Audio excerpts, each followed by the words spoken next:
wote wa Jamhuri Kenya yetu. Haya sisi sote wananchi tushangilie. Eko Jamhuri, eko Jamhuri, sote eko Jamhuri Kenya yetu yaenda mbele. Eko Jamhuri, sote eko Jamhuri, eko Jamhuri Kenya yetu yaenda mbele. Mwaka wa 60 umefika tangu Kenya iwe huru. Mwaka wa 60 umefika tangu Kenya iwe huru. Haya sisi sote wananchi tushangilie. Eko Jamhuri, eko Jamhuri, sote eko Jamhuri Kenya yetu yaenda mbele. Eko Jamhuri, sote eko Jamhuri, eko Jamhuri Kenya yetu yaenda mbele. Kweli twaenda mbio, Kenya yaenda mbele. Kwa elimu twaenda mbele, matibabuni twaenda mbele, viwandani twaenda mbele, na mashambani twaenda mbele. Eko Jamhuri, sote eko Jamhuri, eko Jamhuri Kenya yetu yaenda mbele. Eko Jamhuri, eko Jamhuri, eko Jamhuri Kenya yetu yaenda mbele.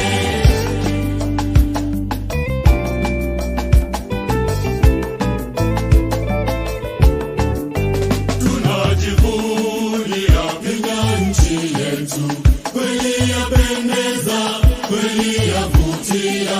Tunajivunia Kenya nchi yetu, kweli yapendeza, kweli yavutia.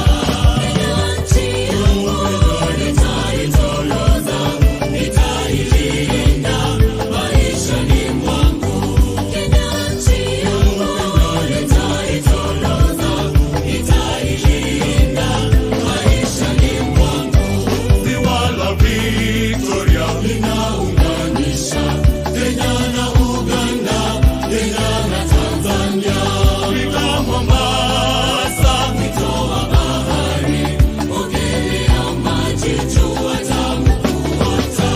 Kenya nchi yangu nitaitoloza, nitailinda maishani mwangu. Kenya nchi yangu nitaitoloza, nitailinda maishani mwangu.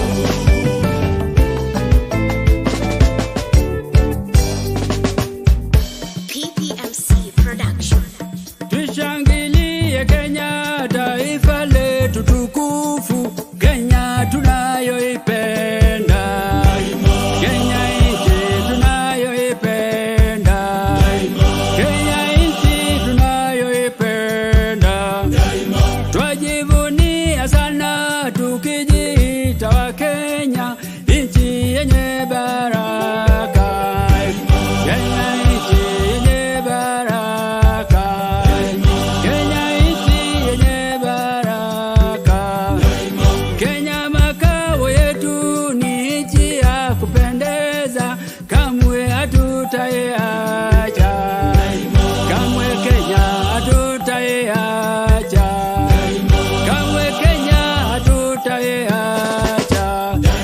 Mwenzangu, Kenya kipenzi chetu, hatutaiacha milele daima. Kenya kipenzi chetu, hatutaiacha milele daima. Kenya kipenzi chetu,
Good evening, ladies and gentlemen. Welcome to yet another edition of Afrique 24.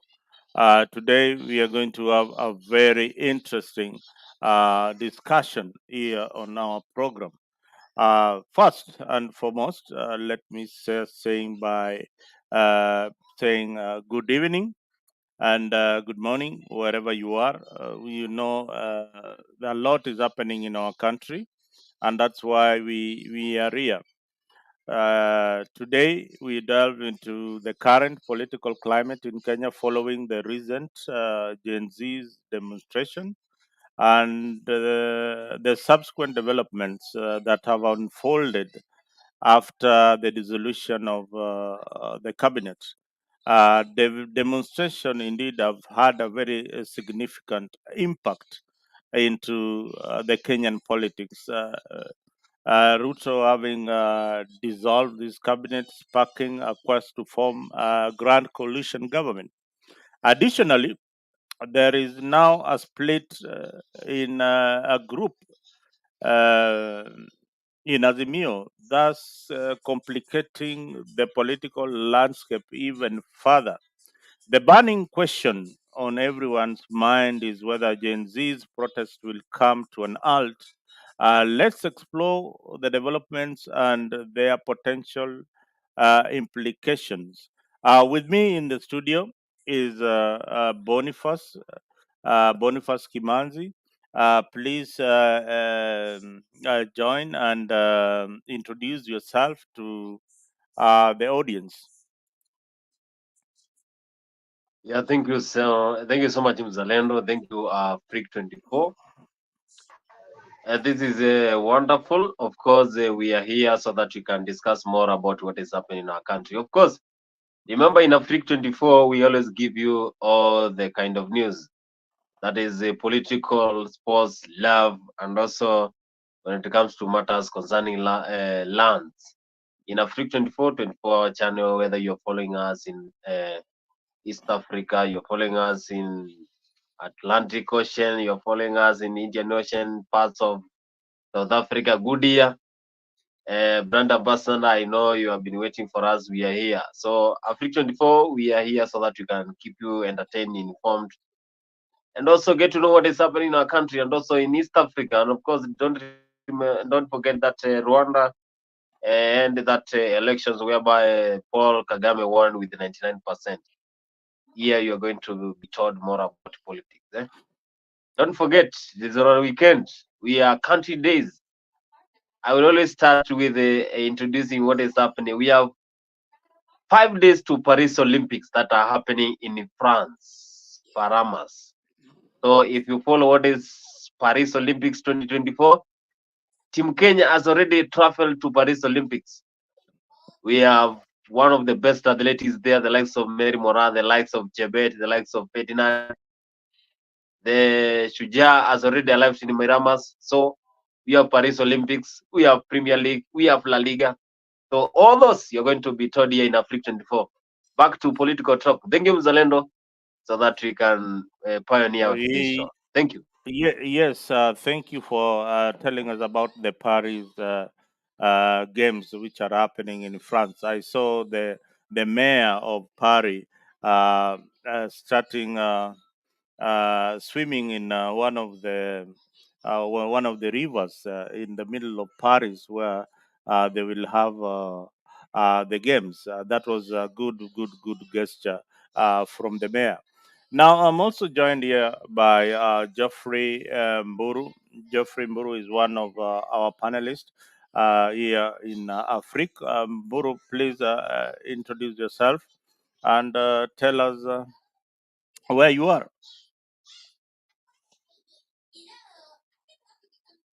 Mburu, Mburu, if you can hear me. Yeah, I think Mburu is still at work and he never misses a show on a freak, even if he's on duty. That tells you how this show is popular. On the other hand, I want to introduce my able gypsy corner. Gypsy Corner, the brand ambassador for Africa. Finally, we know who you are. Uh, you have really changed your name to something else. So, Gypsy, karibu sana. We don't forget. Oh, you are saying don't forget there is a Diamond League in London. Remember, our sports anchor Kimanzi did not even remember about the Diamond League in London. I think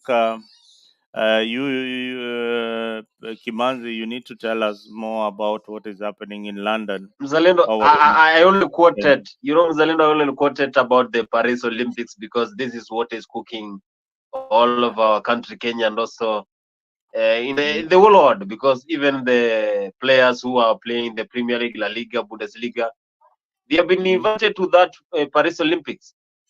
We know that And our team Kenya landed in the Paris Paramas last 2 weeks ago.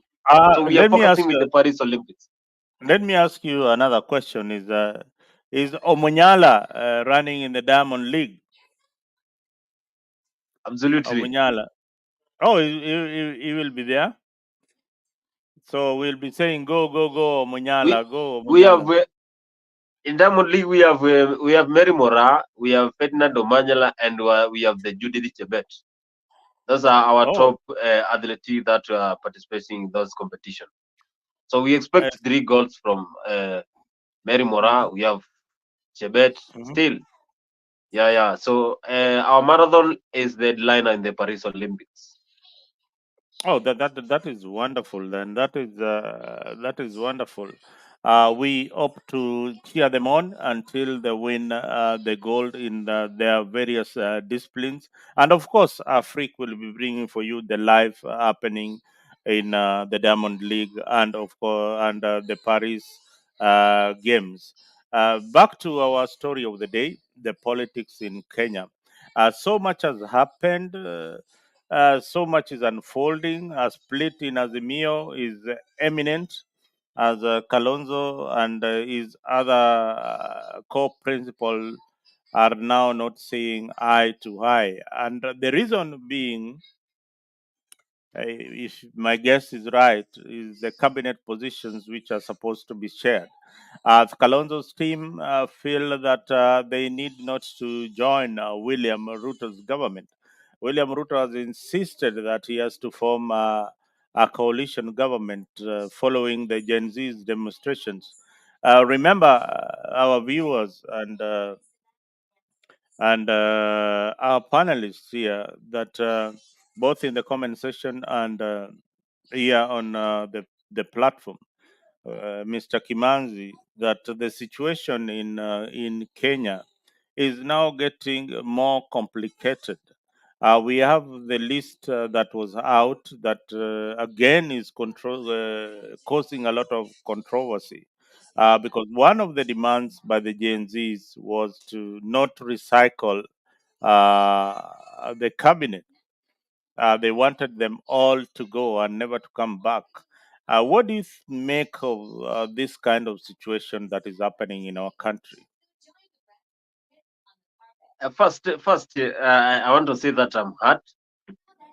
I am not just happy with what is happening in our country because I never believed that one day Baba will betray us, loyal followers who have been following Raila Amolo Odinga for a long time. So I am still shocked if Raila accepted the dialogue with William Samuel Ruto, and this is one way that gives us a signal that it is the end time of Azimio, unless Alonso, Eugene, and other leaders come together to save us because Baba has decided to settle in Uda government. They have already absorbed him. So I think the followers, the loyal followers who have been adhering to Azimio, La Umoja coalition, they have been betrayed. But we don't know what is happening because we saw the press of Kalonzo Musyoka being interfered by the goons after the exit of Raila Amolo Odinga. So we don't know what is happening. So we are still shocked as a country. The Gen Z are still shocked. Agwambo has decided to betray us. So what are we going to do? So I think the situation in our country is so confusing because others are supporting Raila. They're saying, Baba, if he has decided to join the government, then why should us not follow what he's saying? So it is sad in our country. Still, we have a dilemma in the country. The leading government, that is the UDA, they are now given this mandate to involve public when they are choosing the cabinet. Still, they gave us the first 11, but the Kenyans are not agreeing with what they have given us. The names are not what Kenyans want. So I think the remaining 3 years we are going to use it during the Mandamano and protest because people are not happy with what is happening. I think we need to rebuild, and I will say William Ruto is not lucky because the Gen Z and the revolution is happening while he has that first term. So it's going to be tough for him. He has to prepare. Yeah, thank you.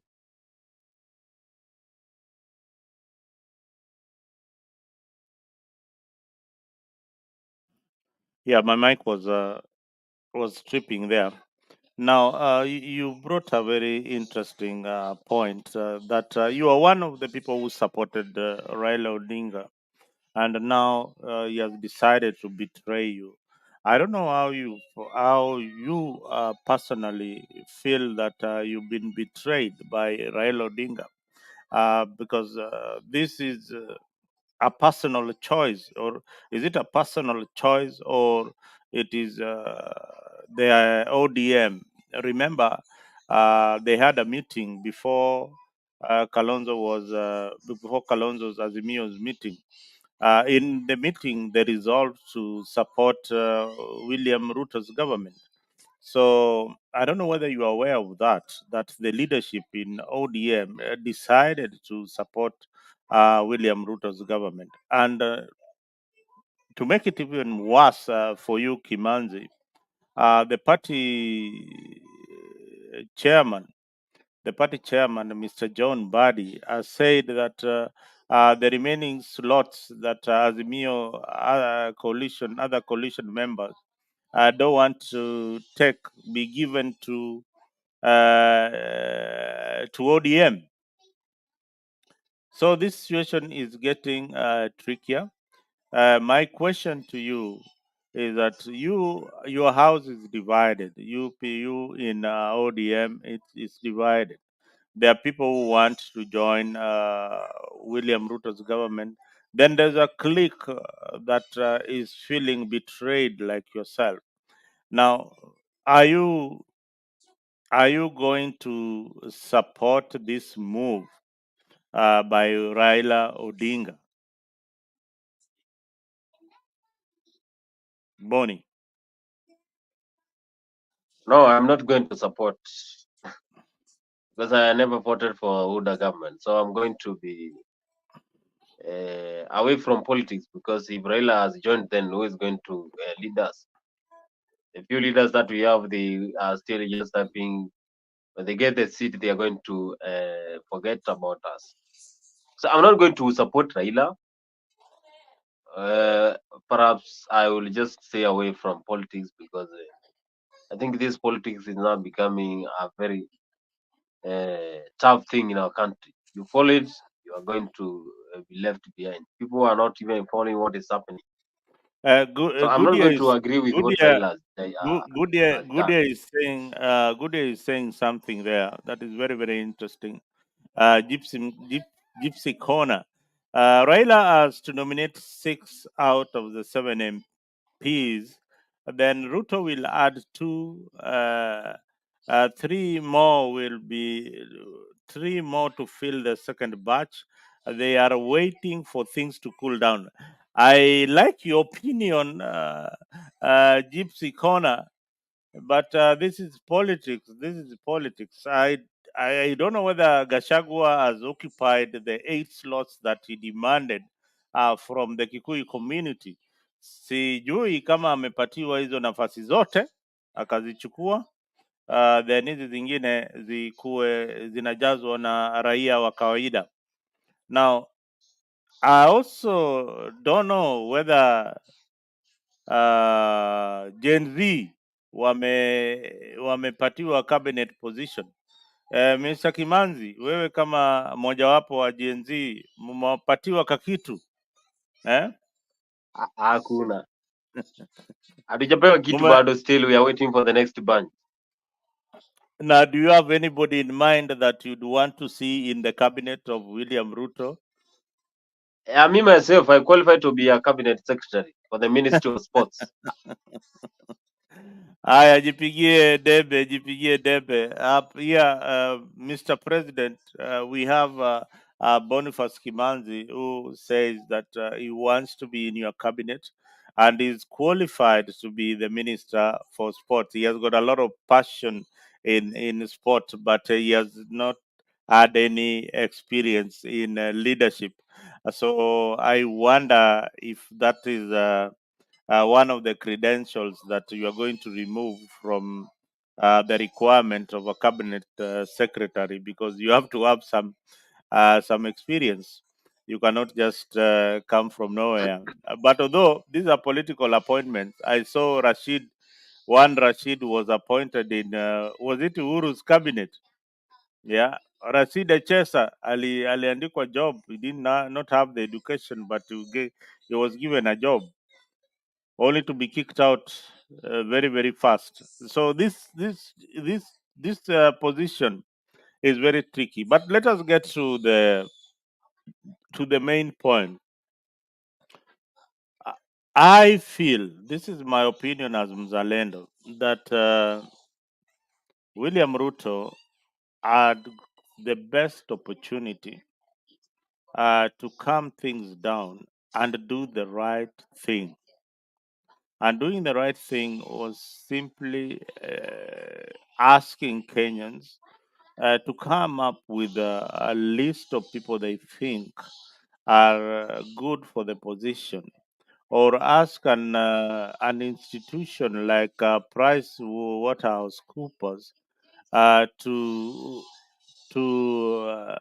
advertise for those positions, and then he gets the right people to do the job, the technocrats to do the job. But you see, again, uh, being a politician, you have to satisfy your political base, the people who supported you politically. I didn't know at any good time, at any time, that Aden Duale will be back and Kindiki will be back in their position. I think for me that was a stab in the back. What do you think, Kimanzi? I think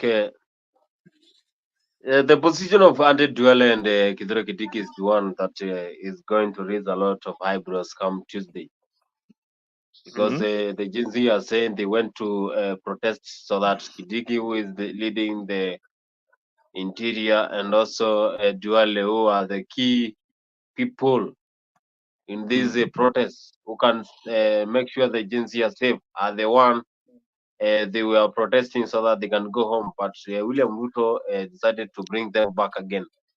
So I think William Ruto made a big mistake by reappointing Kidiki, Duale, Waome, and Soifan Tuya.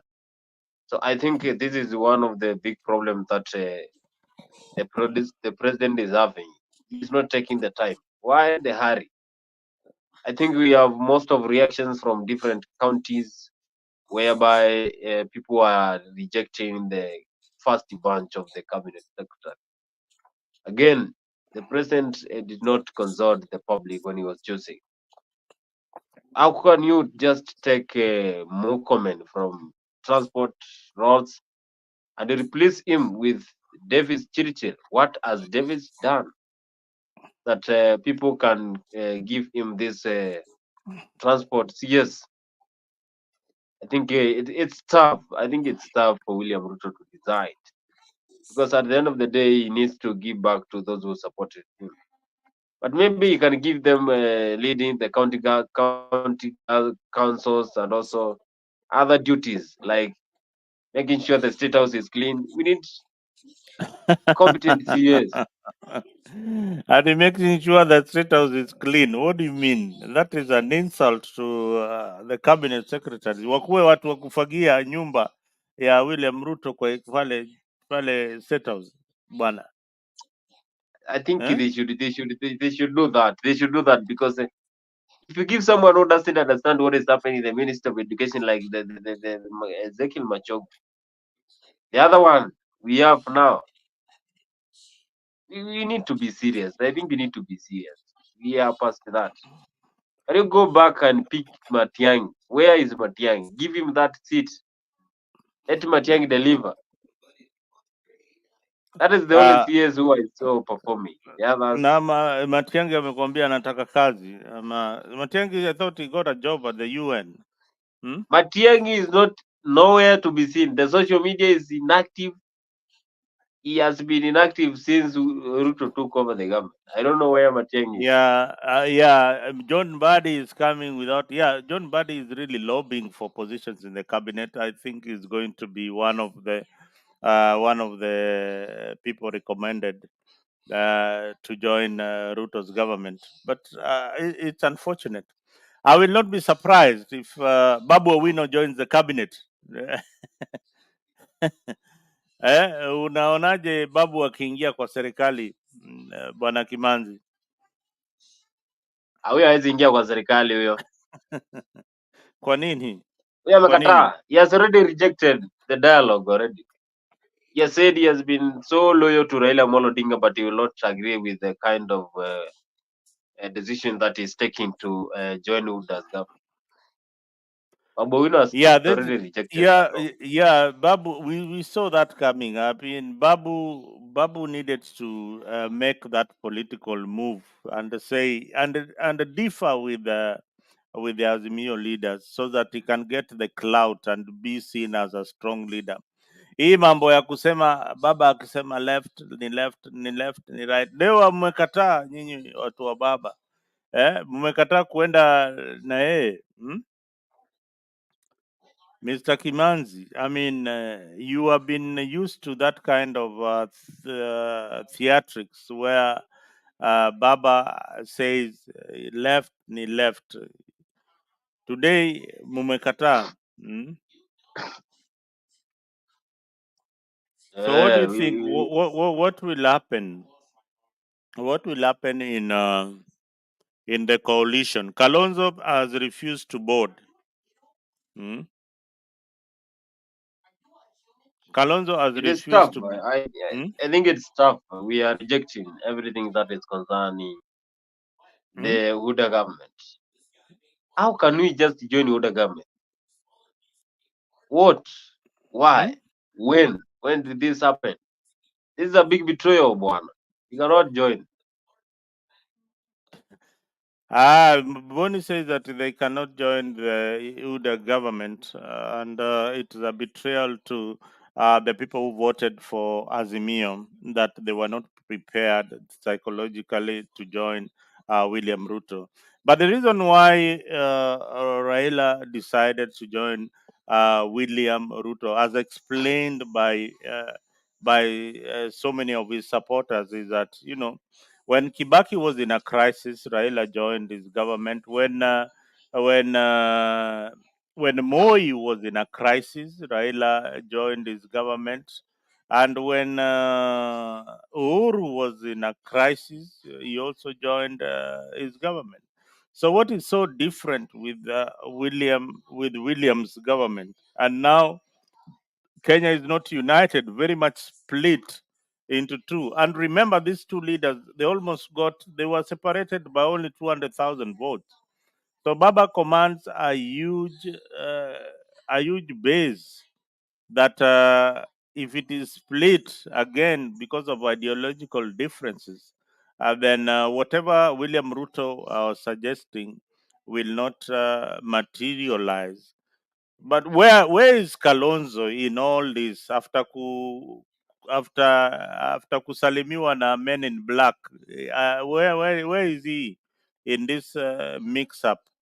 Kimanzi, what is his game plan, and what does he really want to do after all this? I think the base of the story is that Alonso is not willing to join Ruto.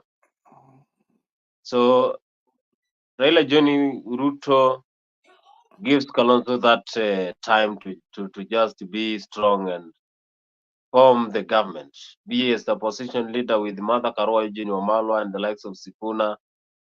Because you cannot just hate Baba. That is all what is now making people to be complicated. You cannot just hate Baba. So you are wondering what are you going to do? Are you going to raise issues in the social media to hate Baba? No way. So Kalonzo now can just form the government peacefully. Yeah. Yeah, I like this comment. Raila is in the wrong profession.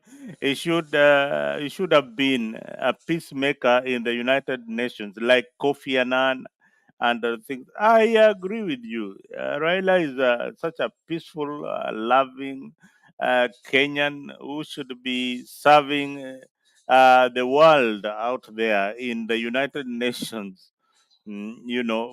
Peacekeeping mission. So that point is valid. That point is valid, Gypsy Corner. I totally agree with you 100%. But now the leaderless Gen Z, the leaderless Gen Z is being threatened.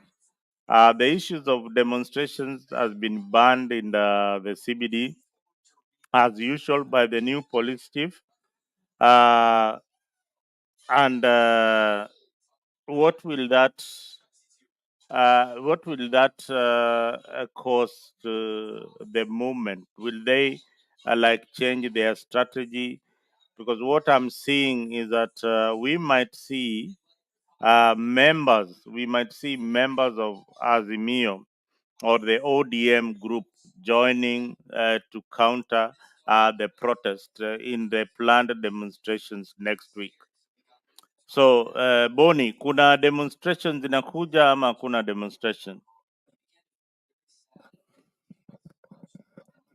Mr. Boni, I think we lost Boniface.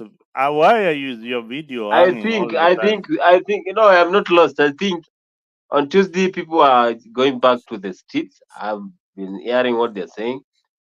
So they are going to reject first, reappointment of Kindiki Duale, Waome, and Soifan Tuya has generated a lot of concerns. So on Tuesday, that is what I've seen people saying. They are going back on the streets. The protests are going to continue until the government does what Kenyans want. Yeah. But I think William Ruto had the time. President has a lot of time. Why the hurry? He should have taken even 3 months or 6 months to reappoint another cabinet. We have a lot of qualified people in the country who can take over this cabinet and deliver to the Kenyans. Haraka haraka haina baraka. Yeah. To abduct you. Make noise and resist. Good morning, patriots. Today I'm going to speak to you as the general of the National Revolutionary Movement and the general of all the revolutionary forces. And as a tactical and strategic master, listen carefully. William Ruto is cornered. His back is against the wall. So he's going to act desperately. He's going to act desperately because he wants to cling to power. Now, we have to come up with strategies to defeat William Ruto in the most efficient, effective, and shortest possible time. So what do we need to do? Number one, when attacked at home for no reason and attempts are made to abduct you, make noise and resist. Let members of the neighborhood come to your aid and repulse the goons. Abductions are illegal under the Constitution. Arrests, normal arrests in the regular manner, are legal, but only if they have a basis. You have a right to resist. You have a right to self-defense. So that's number one. Don't run away, don't cower, don't put your tail between your legs and simply go like a cow ready for slaughter. Number two, we need to spread William Ruto's goons thin throughout the country, which means that regardless of where you are, from north to south, east to west, you should rise up and protest everywhere. Occupy everywhere. William Ruto has a maximum of 325,000 armed men and women. Not enough for 54 million Kenyans. Not enough to suppress a whole country. Spread them thin everywhere. Number two, we need to gather in huge numbers in major cities, starting with Nairobi. This gathering should be in one central place, like they did in Tahrir Square in Tunisia. And you need to make it one huge cavalcade with lots of people, 1 million plus.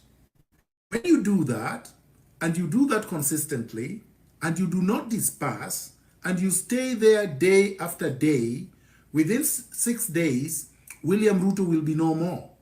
His forces will be gone. The international community will abandon him. The press that he is currently also brutalizing. For instance, I express my heartfelt condolences and also sympathies to those that William Ruto brutalized today and the journalists that he shot in Nakuru today. The media must rise up against William Ruto because he turned his guns against the media as much as he turned his guns against the civilians. The international community eventually, regardless of their location, will rise up against him because they don't want to be in the bad books of Kenyans. Number 5, I call upon the legal profession because I'm a lawyer, I'm an advocate of the High Court of Kenya, and I practice law as a barrister and solicitor in Canada. The lawyers who are patriotic must rise up against William Ruto. Turn up in large numbers in your gowns and march, draped in Kenyan flags. Let the world see that William Ruto is going to treat the Kenyan flag as contraband, as a criminal garment. Let us expose William Ruto's autocratic, tyrannical DNA to the entire world. Let us expose William Ruto to the media, the international media, including the Githeri media in Kenya. Let us make sure that we expose William Ruto, we resist him, and we protest against him gallantly. Within 6 days of consistent daily protests, William Ruto will fall. The problem that I've seen with the current protests is that they're like flash floods. Then one day, and then we allow him time to go and recuperate and rearm and stock his ammunition and hire more goons. We should not give him respite. We should not give him a breathing space. William Ruto has crossed the Rubicon. He has crossed the red line. He's reached a point of no return. He must fall, and he must fall now. Let us forget about our sectarian and parochial differences. When William Ruto falls, we have nobody that if Ruto falls, that Gachagua is going to take power. William Ruto will fall with Gachagua, with Raila Odinga, and with all his collaborators. And when that happens, we will demand that the Chief Justice steps in and chairs the transitional council that will shepherd Kenya into a new republic where we will have fresh elections with a reconstituted IBC, and we will overhaul the entire system that was set up by the colonialists and revolutionize and transform our systems of government, our economic systems, our social systems, our cultural mores. Kenya is ripe for a rebirth, and we must do this for the country. Don't ask me where I am. Don't ask me where I'm speaking from. That's sectarian parochialism, because the only people asking that question are people who want to abduct me, people who want to come and torture me and kill me. I've gone through many of those, starting from Moi's time up to now. Let no old men and women lie to you and sell fear to you that William Ruto has reformed, that now is the time to give him time. We don't want reforms. This is a revolution. We want a total, complete overhaul of the rotten colonial structures so that we can build fresh, people-friendly, and empowering structures for national rejuvenation. Viva! Power to the people.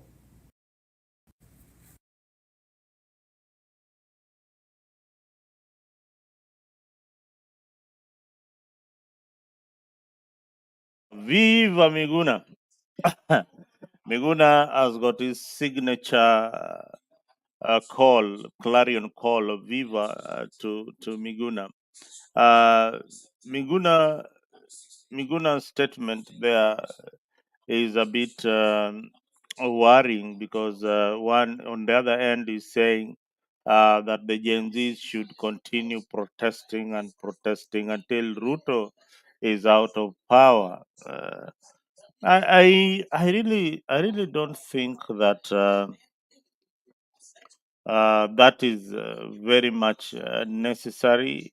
If Ruto does the right thing to implement what the Gen Zs demanded, these protests, the way the Gen Zs are many, Mr. Kimanzi, and what Miguna is saying, do you think Gen Zs are capable of going all the way from you being in those particular platforms? Are they going to push Ruto out of government, or is it part of the agenda? I'm confused here. Is Gen Z's agenda to remove Ruto from power or to restructure government through the demands that they are asking for? What's your take on this? I think from what the Gen Z are saying, they believed with what William Ruto said during the campaign. So at the end of the day, they voted for him. Now they were thinking everything will be good. The cost of living will be so low. Things will be so smooth in our country. But the term Asla was just there to convince you. Mama Boga was just there to just give you that idea that you will be in good condition when UDA government takes off. But what I can say, I will always tell you, it is so tough. The Gen Z are still pushing for William Ruto to move out. They are still pushing for the cabinet. They are still pushing for the cost of living, pushing for the finance bill. So things are so tough. I think, yeah. So they are pushing for Ruto to exit. That's why we have the hashtag Ruto must go. So I think they have their ideas, what they're saying. But when they give President time, President can still try to implement what they are saying. But the hurry in giving us the first bunch for the 11 cabinet, that was so quick for President William Ruto. I think things are not as well as he planned. Yeah, All yeah, right. we Mhm. complain. The advisors. Who are the advisors of the president? And what is the circle that encompasses the president? What is that circle? Who are the people around the president? Why are they not telling him the truth? Because at this time, it is where you need some people who are so sharp, some people who can tell you more about how you're going to run the government. You know, this country is so big. So when you have this protest, you have a lot of things taking place, and still you are a family man.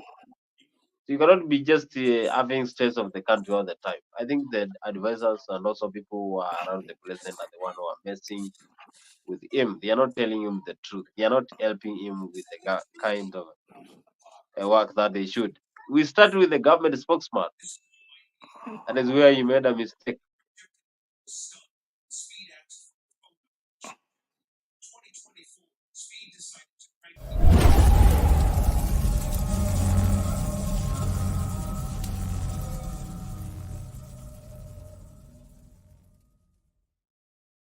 Yes, if you yes. Guys, we're having a rerun on the other side. Black, I can see you are saying that we're having another rerun of a particular show.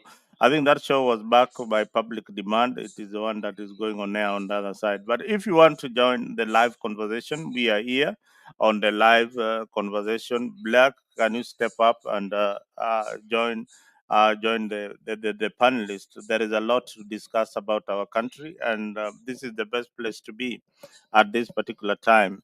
There is so much that is happening in Kenya that we cannot just afford to sit back and not voice our concerns. Kimanzi, the Gen Zs feel that they are disappointed with William Ruto. I think they ought to have given William Ruto some time if they had indeed voted for William Ruto. William Ruto has only been there for 2 years and they've already started judging him. They have judged him very, very harshly, which is a good thing, putting the government on check. I feel that the Gen Zs have really achieved a lot. The young people of this country, mimi nawapigia makofi, kongole. Hakuna generation ingine kama yangu wale wamewahi fika mali Gen Z wamefikisha serikali ambayo imechaguliwa na wananchi, wameifikisha mahali mpaka Ruto akadissolve cabinet yake. That is something that has never happened, and especially the age of these young people. That's a congratulation. But is the president doing the right thing? That is the thing. Is he doing the right thing to sort out the mess, or is igniting the emotions? Bringing Duale and bringing Kindiki, to me, it feels like he wants to deal with the Gen Z's demonstrations squarely. He doesn't want to have any more negotiations with this group of people. Then the IG also says that there will be no demonstration in the CBD, especially if they don't have a leader. What is your take on that, Kim? I will always say this: the Gen Z need to have a leader. The Gen Z need to understand that you cannot just be leaderless. You need to have a leader so that you can know what is happening. You can just send that person because the president cannot lead the entire Gen Z in this country. You need to select some people who you trust, some people who you believe that they can lead, they can make a good decision when they meet with the top leaders. Because it will be so hard for president to meet them. But when you listen to the Gen Z speaking, it's like they don't want anyone who is being associated like a leader. They want to be leaderless. I think this is where they are going to lose this battle because without a leader, then you will be so useless. Without a leader, how are you going to meet those people? Because you cannot just be going all over and trying to say that we want to meet the deputy president. people over 1,000 numbers. So you can just say that, but at the end of the day, you need to have a leader, someone who can be represented, someone who can act as a leader. They need to have a leader, but Sasa they are rejecting this kind. Boni, without a leader, they have achieved so much. Without a leader, why do you want that leader? At Ndio the end of nini? the day, Ndio nini ifanyike? Niambie tu kazi yake itakuwa ni nini? so if they have a leader, they have leaders now, they can present those names to the president so that they can become cabinet secretary. But they have no one. So if the president asks them today to suggest some of the leaders that they want to be involved in the No, cabinet, who are they going to give? was that part of what they wanted? Of course, they want to be included in the government. The government is composed of what was it? Actually, they have been seeing that.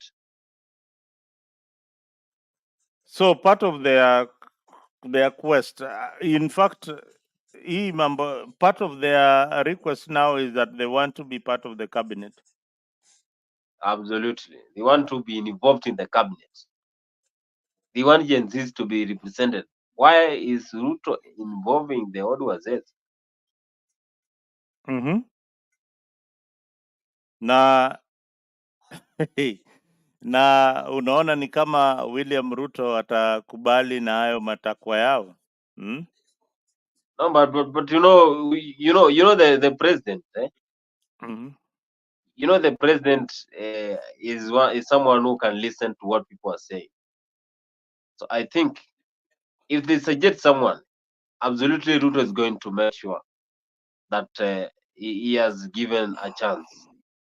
But I'm waiting. I'm really waiting to see who is going to be featured in the Ministry of Sports, the Ministry of Wildlife, and also in the Ministry of Agriculture.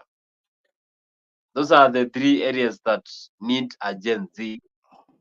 Ministry of Sports, we are really waiting because personally, as a sports journalist, I'm waiting to see who is going to be given that seat.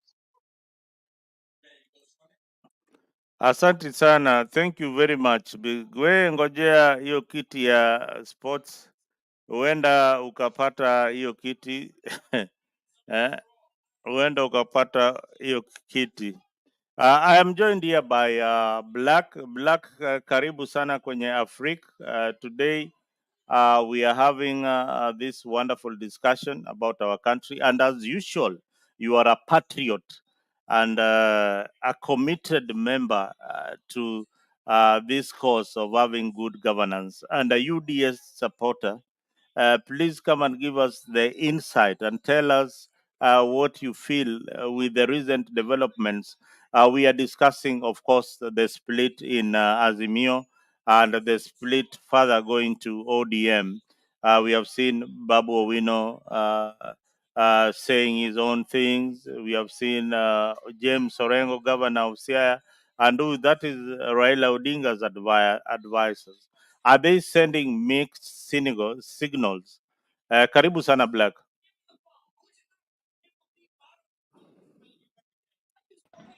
Asante, sijui kama mnanisikia vizuri. Kidogo network yangu sio mzuri. Yes, tunakusikia ndugu yangu. But you can confirm if you can hear me well. Yes, we can hear you. Nanipata? Yeah. Tunakupata. Hello. Am I Tunakupata audible enough? kaka. Yes, vizuri sana. Okay. Well, first of all, hello to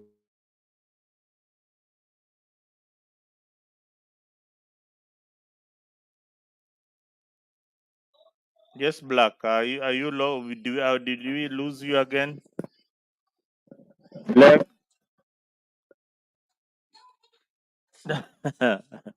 Huyu jamaa unajua ako zile sehemu za Baghdad. katika zile mashimo Osama bin Laden alikuwa anajificha kitambo, na wanda hakuna network huko kabisa. Kupata urudi tena ili tuweze kuzungumza nawe Black. Sasa hebu jaribu tena. Hapo mnanipata vizuri hapo mkiwa mlipo? Tunakupata kaka, tunakupata vizuri sana kwa njia mufti. Safi sana, safi sana. Nafurahi sana ukizungumza lugha yetu ya Kiswahili bana. Kiswahili tukienzi, Inanifurahisha sana. Inanifurahisha sana pia, inanipa fursa ya kuweza kusema kwa lugha ya kwetu nyumbani, kwa vile ni ngumu sana kupatana na watu wa kwetu huku, unajua it's very hard, so actually na feeling much more comfortable ikiwa kwenye hili jukwaa, ikiwa tunasema kwa lugha ya Kiswahili zaidi ya Kizungu ambao tumeshinda tukisema asubuhi mpaka usiku. So anyway, so kusonga mbele bila kupoteza muda ama wakati. Amjambo nyinyi mlio kwenye studio, bwana Kimanzi, bwana Mzalendo mwenzangu na watazamaji pale mlipo. Ni mimi wenu Black. Nawapenda sana kama kawaida. So kulingana na hali ya anga ya siasa zetu za Kenya, inahuzunisha sana kwamba mzee wetu tuliyemheshimu sana Raila Odinga, ambaye amekuwa akimuita rais wetu Zakayo kila muda, ametufanya mpaka imekuwa mara nyingi watu hawampendi ama amekuwa na hisia mbaya kwa rais. Alafu ghafla bin huu anatupatia hisia zingine tofauti za kighafla, zinatushangaza sana.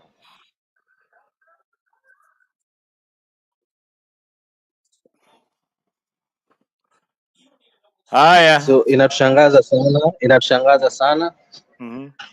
Na tukiangalia pale mambo yalivyo hivi sasa, kuna rais wetu alikuwa ameamua kuchagua wa mawaziri wake, na katika baraza hili la waziri kuna watu kadhaa waliowarudisha ambao walikuwa wafuta kazi pale mbeleni. Maanake kwa kuondolewa kwenye uwaziri ni sawa na kufutwa kazi, na kulingana na sheria za nchi yetu na jinsi ya wanasheria wanavyosema pale nje, maanake mimi si mwanasheria, ila kulingana na vile wanavyosema pale nje, maoni yao, kama vile bwana Nelson Havi ambaye ni mwanasheria mkuu aliyekuwepo mbeleni wa mawaziri wa Kenya,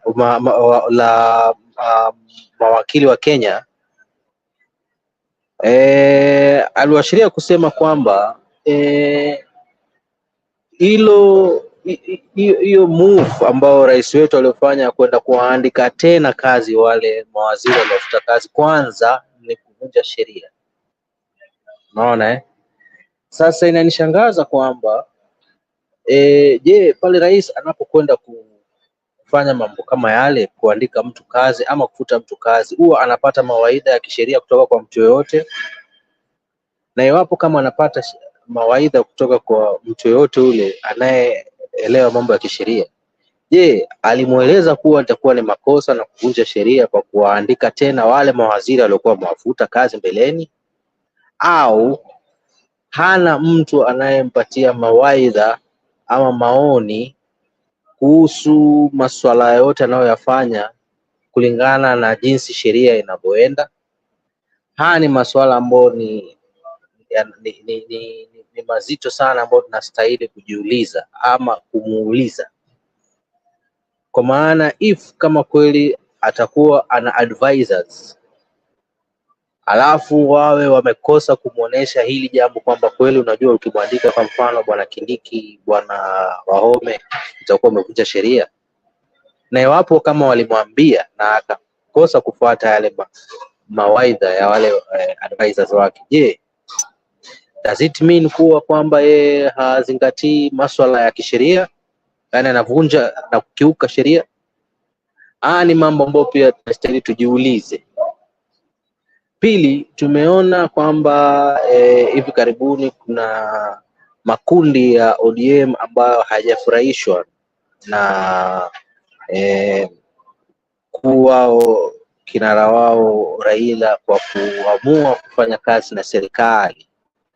Kama hivi karibuni pia I think kuna video ambayo pale iko nayo Uzalendo, pengine utatuchezea, ya Bwana Orengo, gavana wa Siaya, kusema kwamba hapana, pia hajafurahishwa na uamuzi wa Raila kusonga kwenda kufanya kazi na rais, wakati kipindi wana Kenya wanalia na kuhuzunika kwa vifo vya vijana waliouawa kwenye mtutu wa risasi wa askari polisi.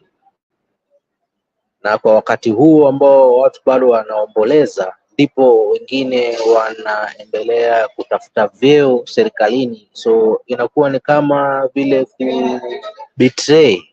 Sijui kwa Kiswahili tutaita ni vipi ile kubetray, yani kukiuka. Unasemaje kubetray kwa Kiswahili vile? Kuwasaliti. Ni kama wanahisi wamesalitiwa na Raila Odinga. Sasa swala ambalo pia najiuliza hapa ni kwamba lile swali nililokuwa nimeuliza hapo mbeleni, ambao kabla rais aamue kuwarudisha wale kazini. Je, naye bwana Raila kabla afanye uamuzi ule, huenda ikawa alifuata maagizo ama mawaidha ya advisors wake wa ODM, ama aliweza kuketi chini na wafuasi wa ODM ama viongozi wa ODM, pengine ndio wakampatia ile go ahead kwamba it is okay kwenda kufanya kazi na rais, ama alichukua uamuzi huo kwa yeye mwenyewe, kulingana na yeye mwenyewe. Maanake ukiangalia pia kabla hapo ama baada ya hapo yeye kusema kuwa atafanya kazi na serikali, uliona kwamba kundi lile lake la wakuu ama vinara wa Azimio kama Eugene, Kalonzo na Karua na Kioni walikataa na kupinga ule uamuzi wake kufanya na serikali. Ndiyo maana nabaki nauliza swali hili. Je, alipofanya uamuzi ule wa kwenda kufanya kazi na serikali, alifanya vile na uamuzi ule baada ya kupewa idhini na wenzake kwenda kufanya kazi na serikali, ama ulikuwa uamuzi wake? So swali lile nilouliza kuhusu rais wetu kabla ya kuamua kuwarudisha wale mawaziri, ndio swali hilo pia najiuliza kuhusu Raila. Na iwapo kama walikiuka mawaidha ya jinsi walipokuwa wamepewa na wandani wao, then ina maana huwa hawafuati maelezo ya viongozi wenzao chamani ama uongozini. Then are those the kind of people that we want to lead? So those are the fundamental questions ambao ningependelea sana tujiulize kwa siku ya leo. Na iwapo kuna njia gani ambayo tunaweza kufanya kuweza kuwaweka kwenye mstari, maanake mwisho wa siku sote tunataka Kenya iliyoko nzuri, sote tunataka Kenya iliyoko na amani. Hamna mtu anayetaka kuona Kenya yenye vurugu wote ile aina yoyote ile, hamna. So if there is any way, legal way, if I may put it that way, if there is any legal way that can be addressed or followed to ensure that the rule of law is followed, justice is assured for the people that lost their lives, and that the leaders, whenever they're making their decisions and actions, they are in line with the law and the constitution of the land. Which legal means can we do or follow as Kenyans? So I'll leave it as that. Thank you. Thank you, Black. I think at this point, let me play for you that video that you had requested of James Orengo. Then we can have a discussion around that.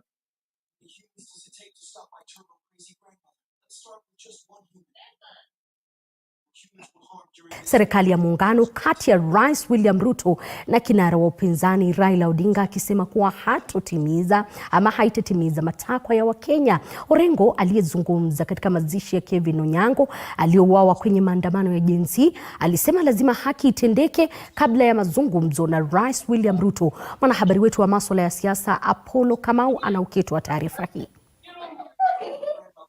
Joto la kisiasa katika chama cha ODM linaendelea kupanda baada ya migawanyiko kuibuka kuhusu iwapo kiongozi wa chama Raila Odinga anapaswa kuwa kiongozi wa upinzani.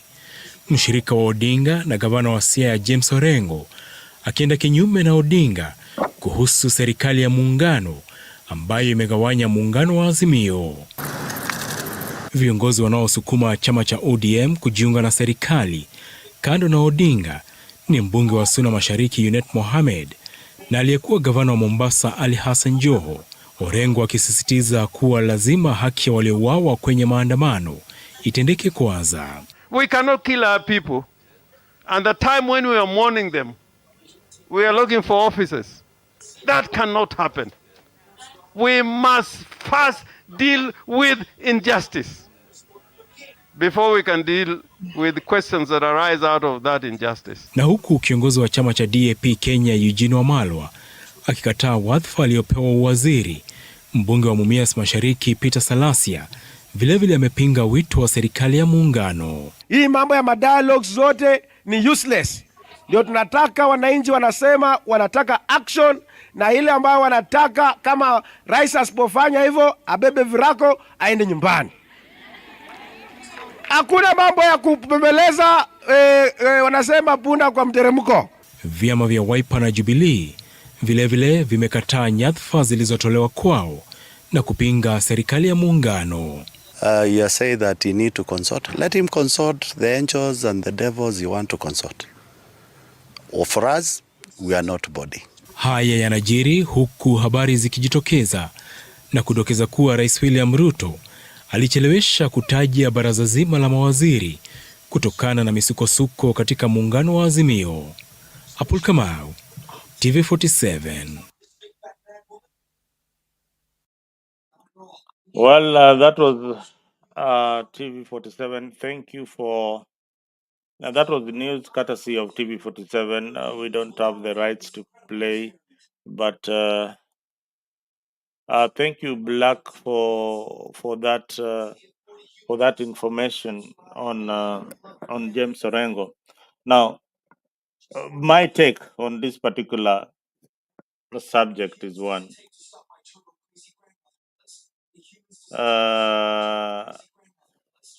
I feel Black, that one James Orengo will come around. Whatever he's saying right now is for the gallery.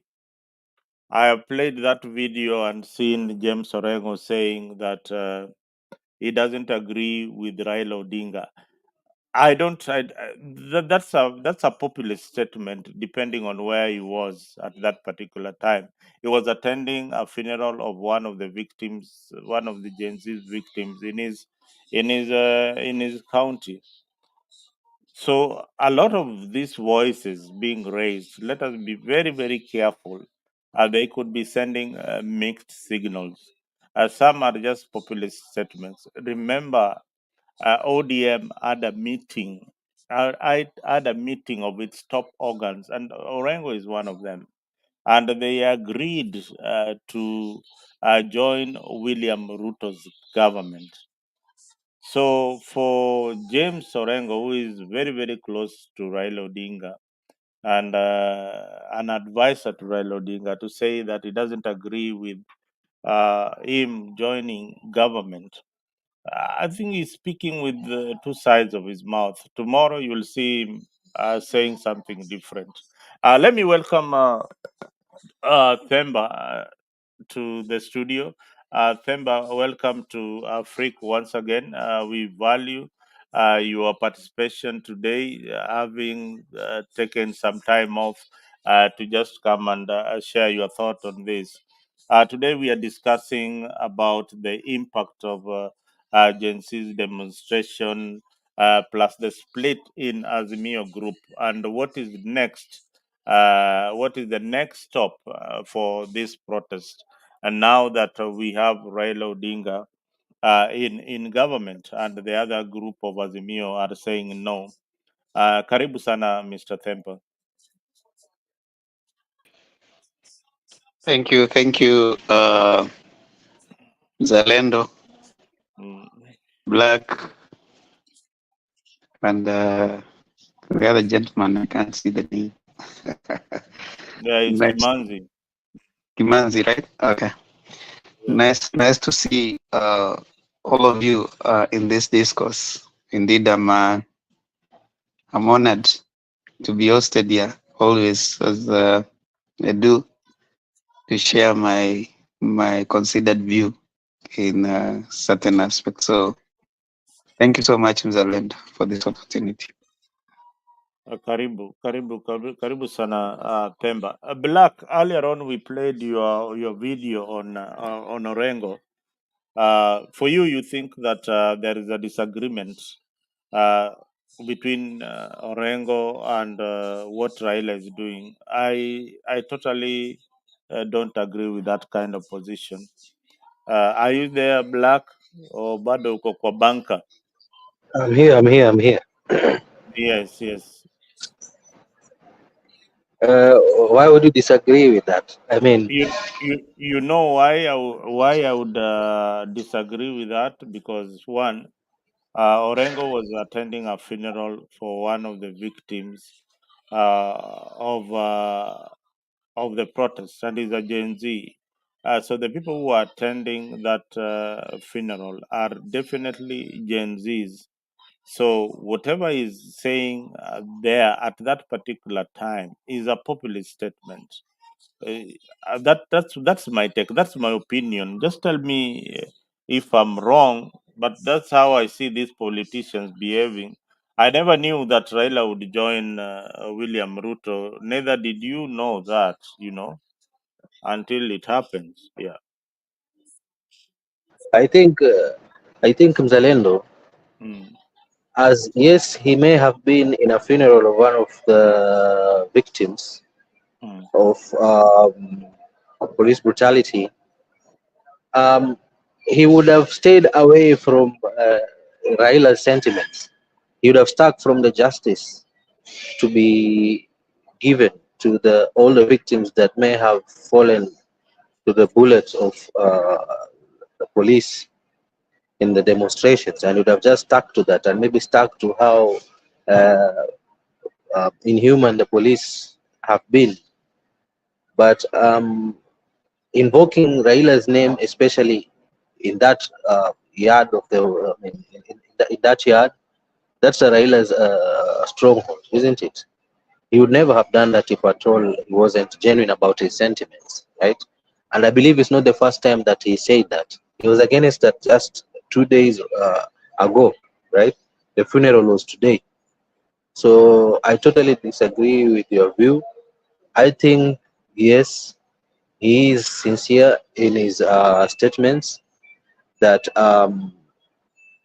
it would be wrong for Raila dragging ODM into Ruto's government, especially at this time when Kenyans are still mourning the young departed souls um, who lost their lives in the demos.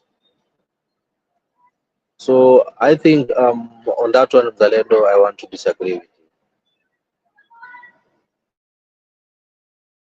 Well, yeah, maybe you're right, maybe not. That was everybody has got a right of an opinion. That's how you feel. I've seen, to some extent, I might agree with you, but regarding the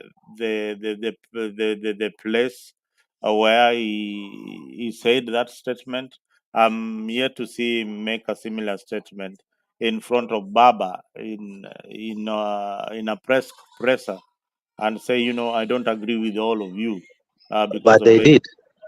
Hmm? There was When? an event, I think last week. I can't recall where that was. I No, can't recall that that was. was before. Do you remember That that event? yeah, they were anticipating that there could be something Before like that. before cabinet was mentioned, was Yeah, named. before. But But you already really Raila had already said that he's going to work with the government. He also repeated the same sentiment that no. Raila Let should not black. work with the government, isn't it? This black. Let me tell you, James Orengo is one governor that has already benefited from Ruto's government directly, even before the handshake. That before even when we were suspecting that there was an handshake between Raila and William Ruto.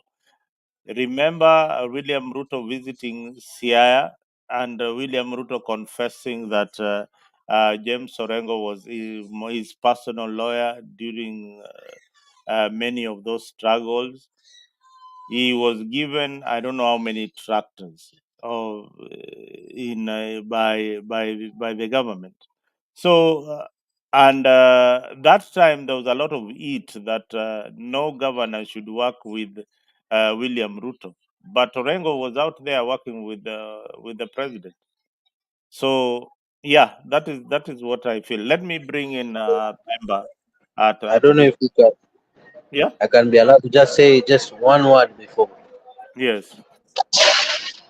Um, there's a difference between the time when we did not have this chaos, and as a president, he had to, or he delivered those trucks to Orengo.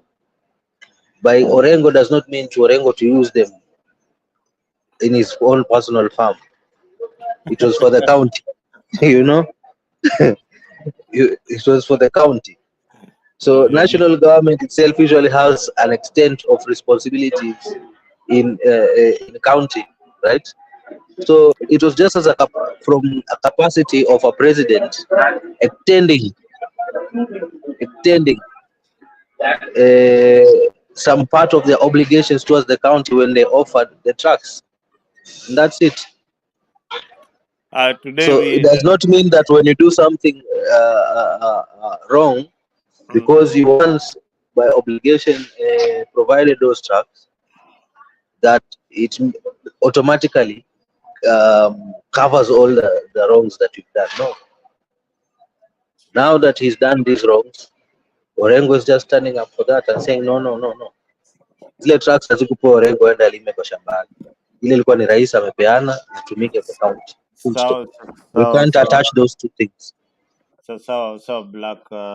Let me respect your opinion, but remember, we were having demonstrations, Azimio demonstrations every other day uh, when they were demanding that server ifunguliwe.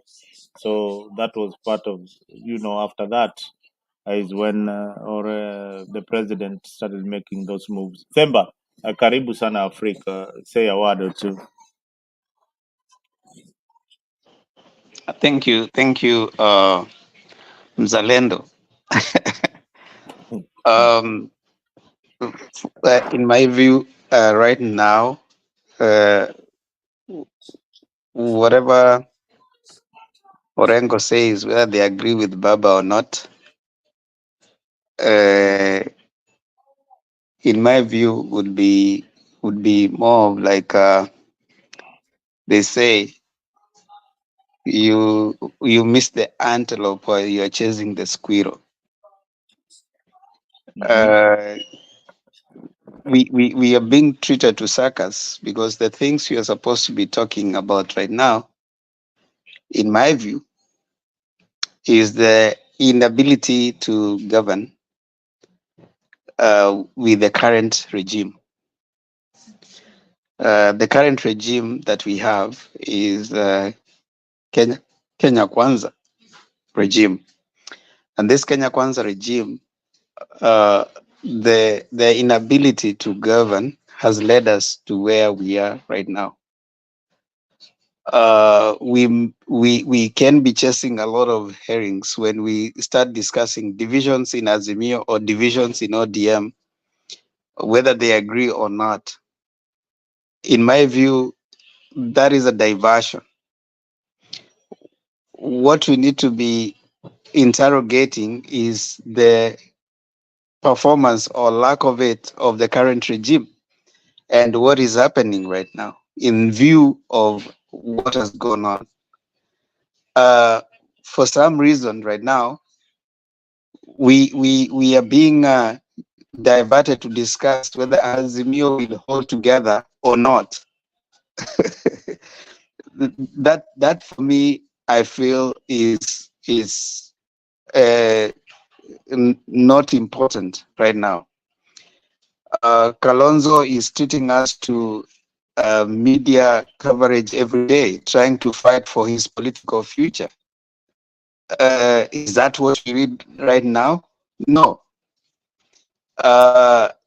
Ruto, in my view, needs to do what he needs to do, govern.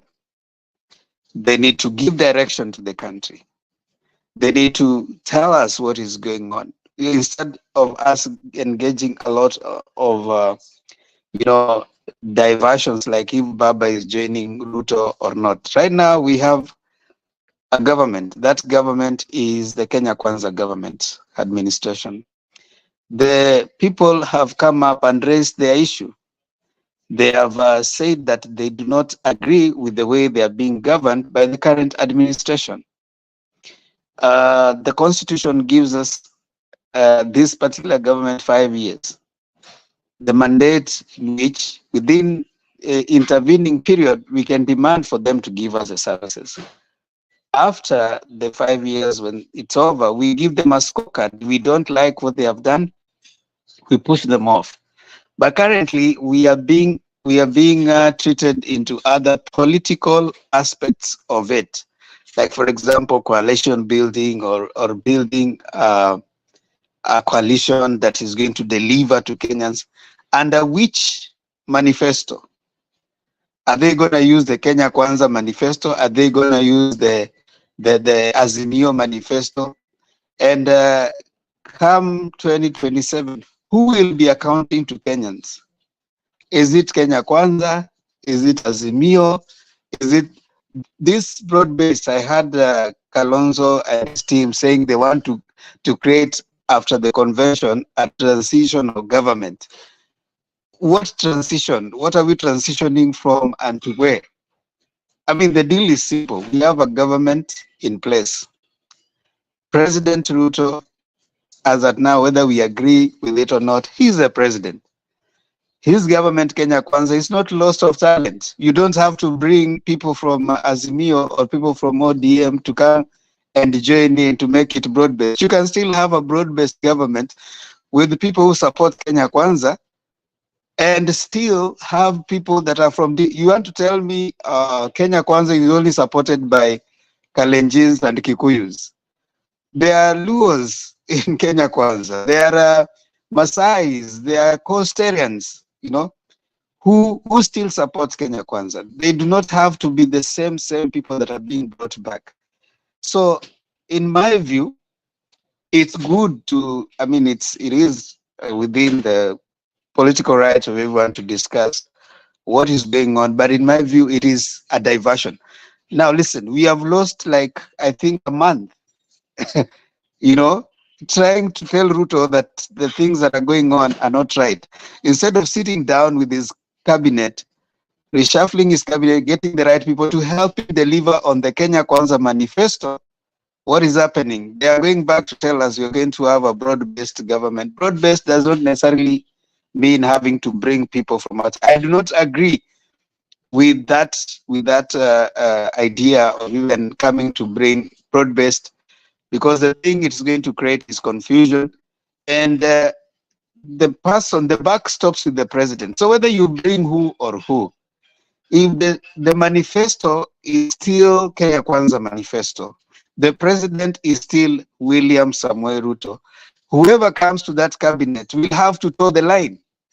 They do not, just because you have broad, let's say, for example, you bring Joe, you say we have a broad-based government. Is he going to implement ODM or Azimio manifesto when he comes and joins the president is William Samoei Ruto, is he gonna be saying, okay, I gave you your 11 ministry, so you guys do whatever you want with the 11 ministry, implement Azimio or ODM manifesto within the next 3 years? I don't think that is what is going to happen. That's a confusion. We have the Kenya Kwanza administration that came with their manifesto. You should consider exploring talent within Kenya Kwanza, so that come 2027, we'll be giving a scorecard to Kenya Kwanza, and we are telling them that you guys have been non-performing. Can we have you guys out so that we have another administration? But if you create the so-called, I don't know, broad-based government, which manifesto will we be giving a scorecard to come 2027? And whom will we be questioning? Will we be questioning Ruto, or will we be questioning the other party leaders who will have been brought in case of a failure? And these cabinet ministers that are coming from probably other parties, whom will they be answerable to? Will they be answerable to Raila or Azimio, or will they be, assuming even they go with what Kalonzo is telling us, or transitional? So will they be answerable to Akina Kalonzo? I mean, it's a confusion. But I understand what is going on right now. Raila is at a point where, in my view, he's more interested with the AU position. And he needs to, if he's able to create a sense, to appear to have been involved in the peaceful coexistence in Kenya, then it's likely to bolster his CV at the AU. So his interest might not be so much about 2027. But the people whose interest is 2027 is Kalonzo. But they are not giving any indication that they are ready to hit the ground and campaign for the next 2 years. Instead, they are holding presses everywhere, trying to disagree with whatever Baba does, as if their political future hangs on decisions that Baba makes. This is the time that they should have left. Come together. Those people are interested in running for 2027. Go out there, take advantage of what is going on, start meeting people, start campaigning. They've already been given an impetus. Mzalendo, I was surprised. Kalonzo comes and talks as if whatever Gen Z are saying are things that are fallen from us. Every other day we have known that we have governance issues. People have been killed. We remember here Mzalendo talking about Baby Pendo being killed out of political reasons. We remember many people dying in Nyalenda out of political reasons. So what is it that is so different that these Gen Zs have brought, that now Kalonzo all of a sudden has reached a Damascus moment? But Gen Zs have made, he was the same person who are being tear gassed and bludgeoned when they were going around here with Azimio because of governance issues. So right now coming to start saying, Gen Zs have made it so clear, it means that he has even forgotten what he's been fighting for the last 2-3 years.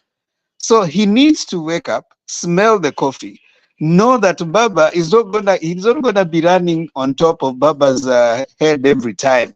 He needs to be his own man. Press us every time condemning Baba, saying that, Baba, whatever decision you make, will not help. He, Martha Karua, and the other guys around them should get out there. And if they are going to come up with another coalition, let them come up with it. Let them also be approached if they are going to be approached to talk. But if they go the way they are going, by the time Baba goes to AU, Gen Zs will have already, so-called Gen Zs and millennials will have already figured out who is going to be their candidate come 2027, and Kalonzo might not be part of them. So I want to finish by saying, Zalendo, maybe for now, I don't think whatever Baba does and his decision, whether to join Ruto or not, should be what is actually guiding us.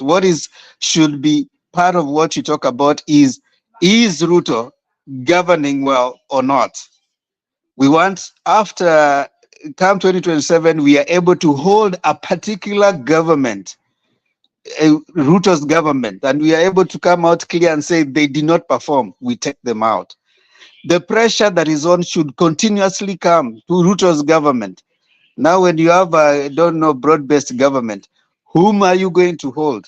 In check. Whom are you going to hold accountable for things that are not being delivered? The next part of quarrel will be your side is delivering or my side is not delivering. So Mzalendo, I find it diversionary to discuss whether Raila is agreeing with Orengo or not. Those are, they are politicians. Politicians will always give you something to talk about. They'll talk today like this, tomorrow the other thing. But we should not, as a people, be digressed from addressing the things that are actually bedeviling Kenya right now. Bad governance with a government that is in place, and that is Kenya Kwanza government. Whether we talk today, we talk tomorrow, the Kenya Kwanza government is the government in place. It should be held accountable today, tomorrow. Come election time, we either vote them back in or we vote them out. We don't want to be confused here, in my view. Thank you.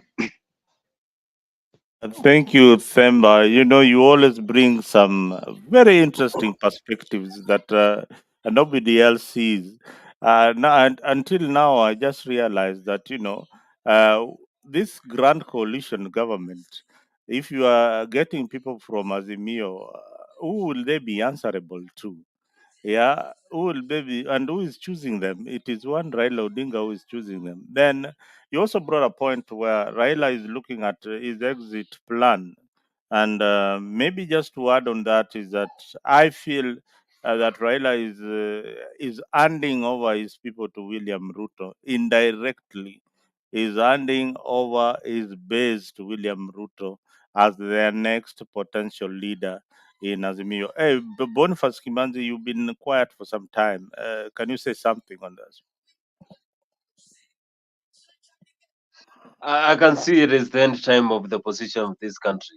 If Kalonzo, Martha Karua, Eugene Wamalwa are not going to be keen and step over, start something fresh. They have been relying on Raila Amolo Odinga for a long time. So they should just step and be strong, lead this country when it comes to their position. Because 2027 is near, but still we are not firm when it comes to their position. Does it mean if we don't have Baba, we cannot have the opposition? We cannot lead the country?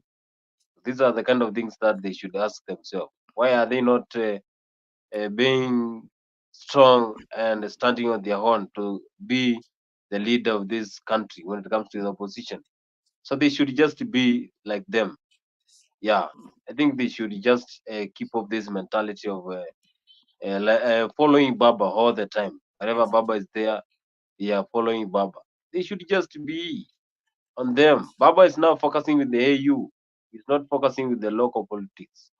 So I think it is that time now Kalonzo knows that he is alone now. He needs to make a team that will help him win the election 2027. Yeah. Thank you, Kimanzi. Mzalendo. Kalonzo, yes, I'm giving you a chance. I just wanted to introduce one called Mise, and before Mise comes in, Black, can you say something? Asante, mine will be just brief. Hi, Mise. Welcome. Themba, I would like to disagree with you when you say uh, Baba's move is inconsequential. Just summing up what you say, not getting into Kalonzo's part, because now you see, Baba leads 67 members of parliament.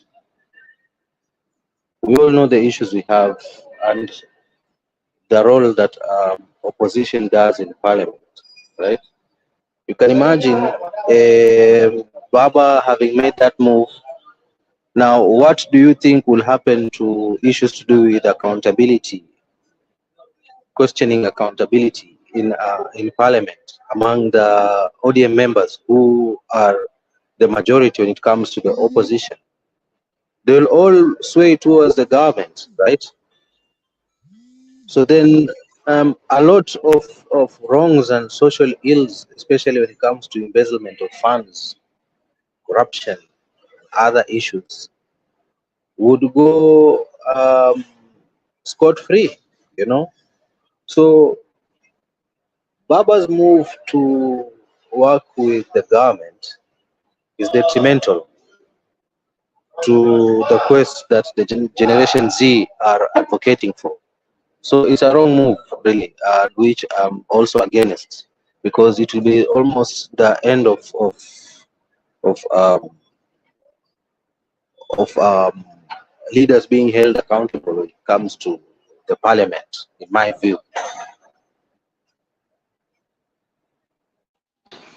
Black, I agree with you. I mean, my point was, and I want to emphasize again, all these things are political interest. So they say in politics, interest is permanent. Friendship is not permanent. Interest is permanent. And indeed, everyone is going to make a decision that is going to fit their personal interest. And the complication you are bringing together, I just highlighted that the complication that is coming on is, including what you've said, there's also the idea of assuming that he brings on some of the cabinet secretary from ODM. Whom are they going to be accountable to? Are they going to be responding to the manifesto that was created by Azimio, or manifesto that was crafted by Kenya Kwanza? So by joining the government, are they therefore choosing to abide by the manifesto that is the Kenya Kwanza manifesto? You see, those are the questions that as Kenyans probably we need to interrogate. It's not just about, yes, there's a peace that is going to be coming, I mean, along the line. That is if Kenyans choose that route. But I want to say this also.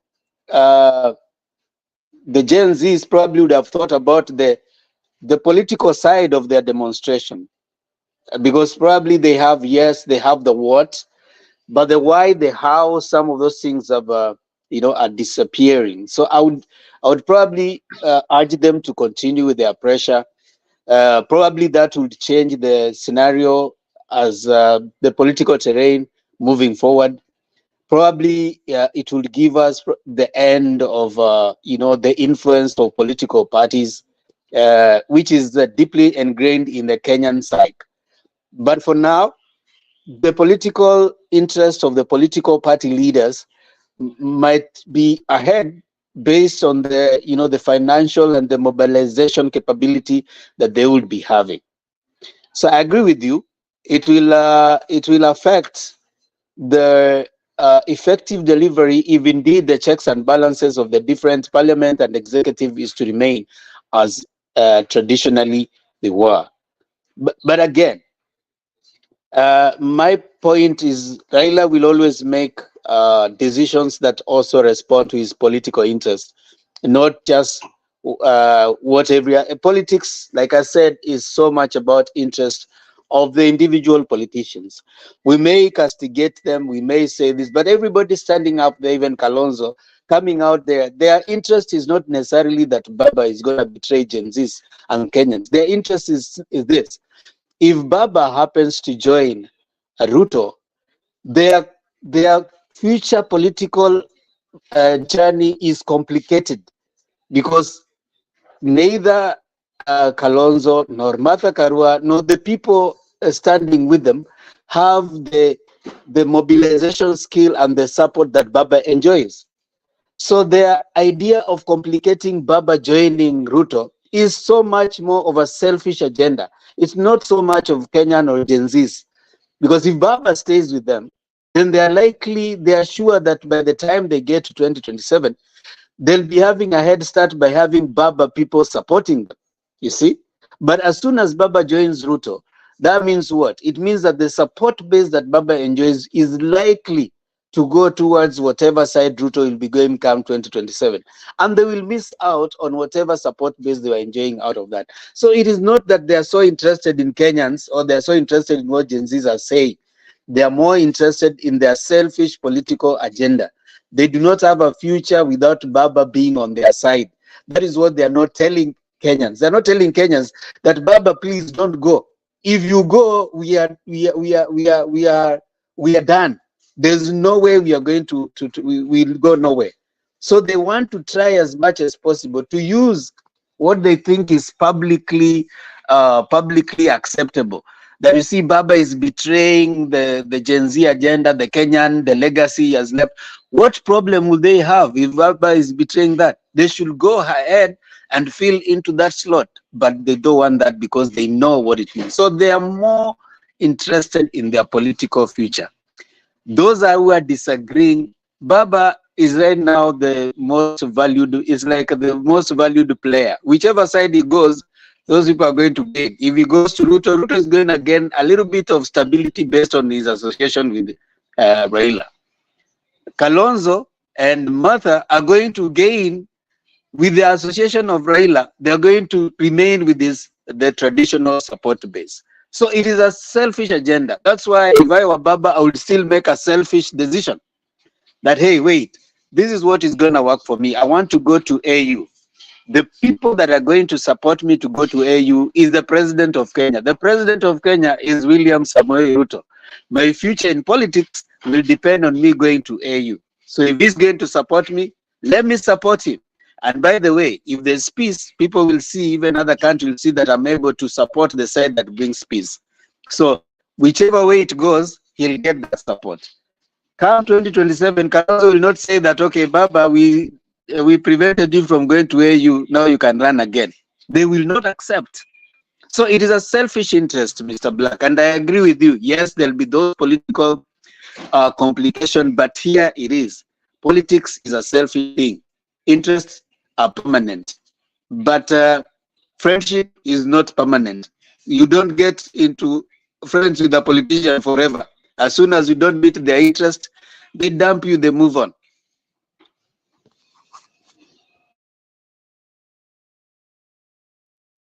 Oh, thank you so much. Mise, you can tell us more about what you can say about this division of the ODM, and also tell us where you're following this conversation from, and what is your take about Raila joining the Huda government?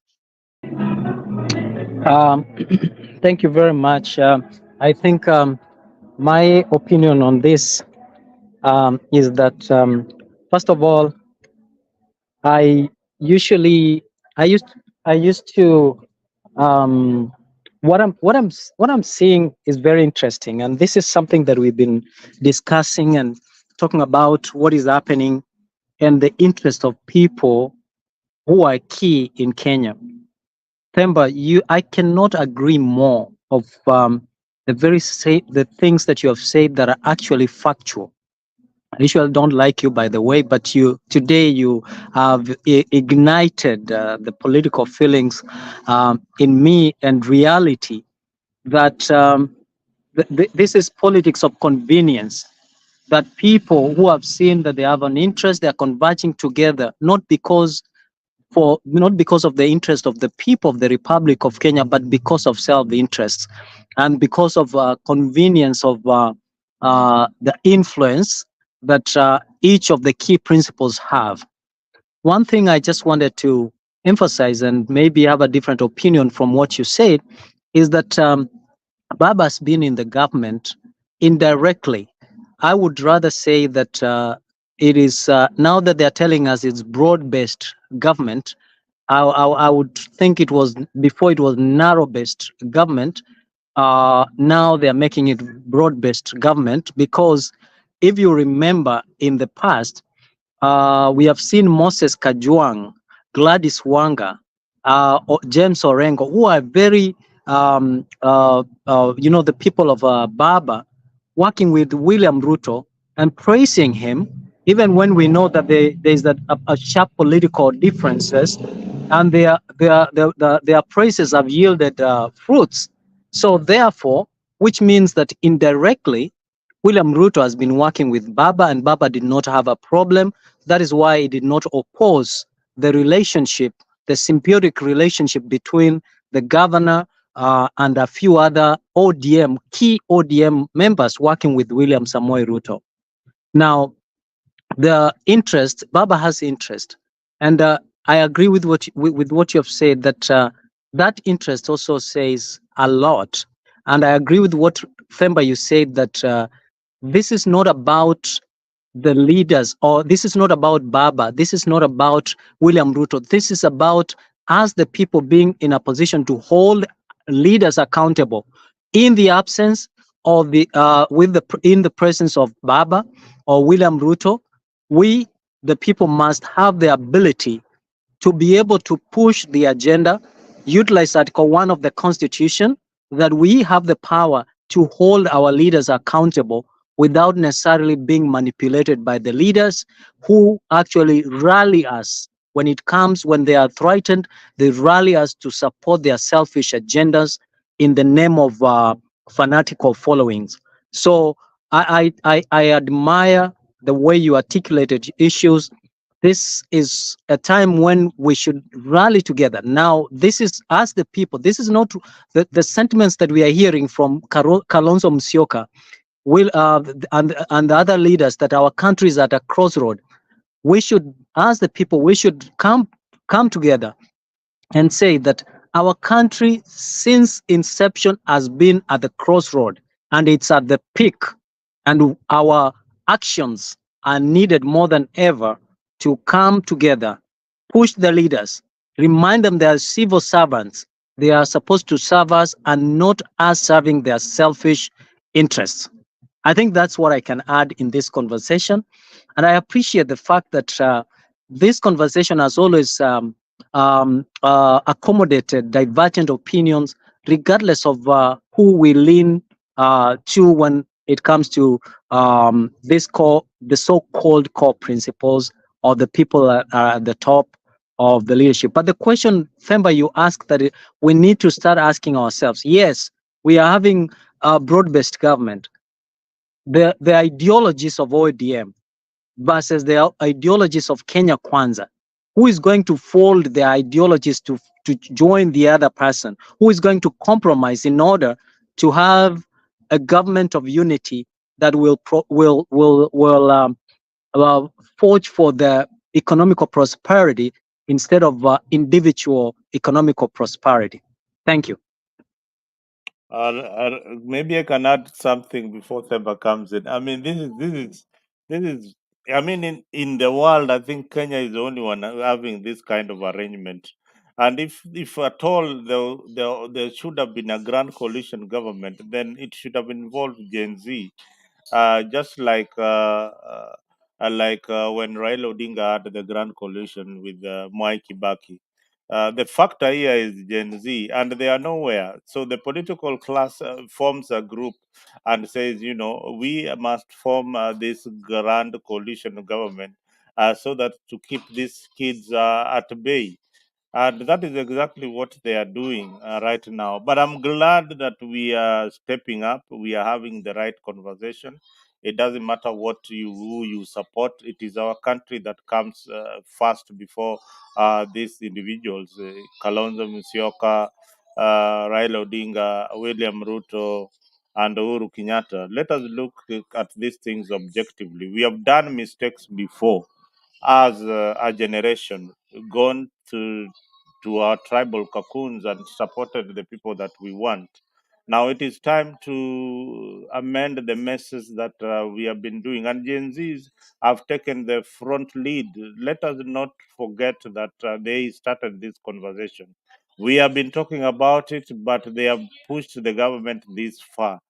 Yeah, so for accountability and everything that the Gen Zs want, the grand cabinet for William Ruto should have had an outlook, a majority, or even half quarterway should be members of the Gen Z's community, and that is my take on this particular issue. Themba. Thank you. Two things I want to highlight. One is just hold on. Two things I want to highlight. First is to correct Mise.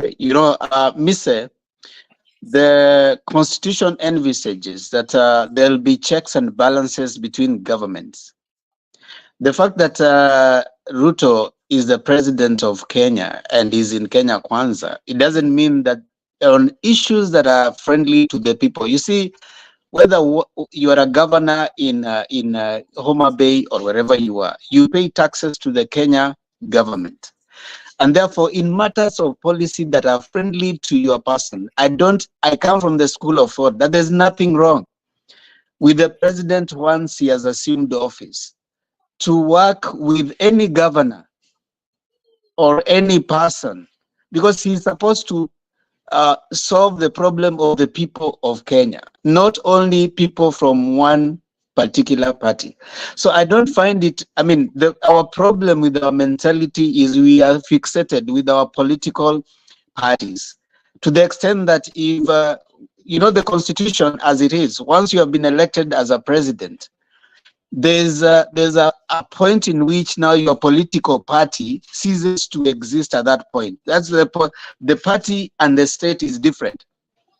You are yes from Kenya Kwanza, there's a Kenya Kwanza administration, but the president is the president of Kenya. The administration is the Kenya Kwanza administration, but you are the president of Kenya. So that therefore means what?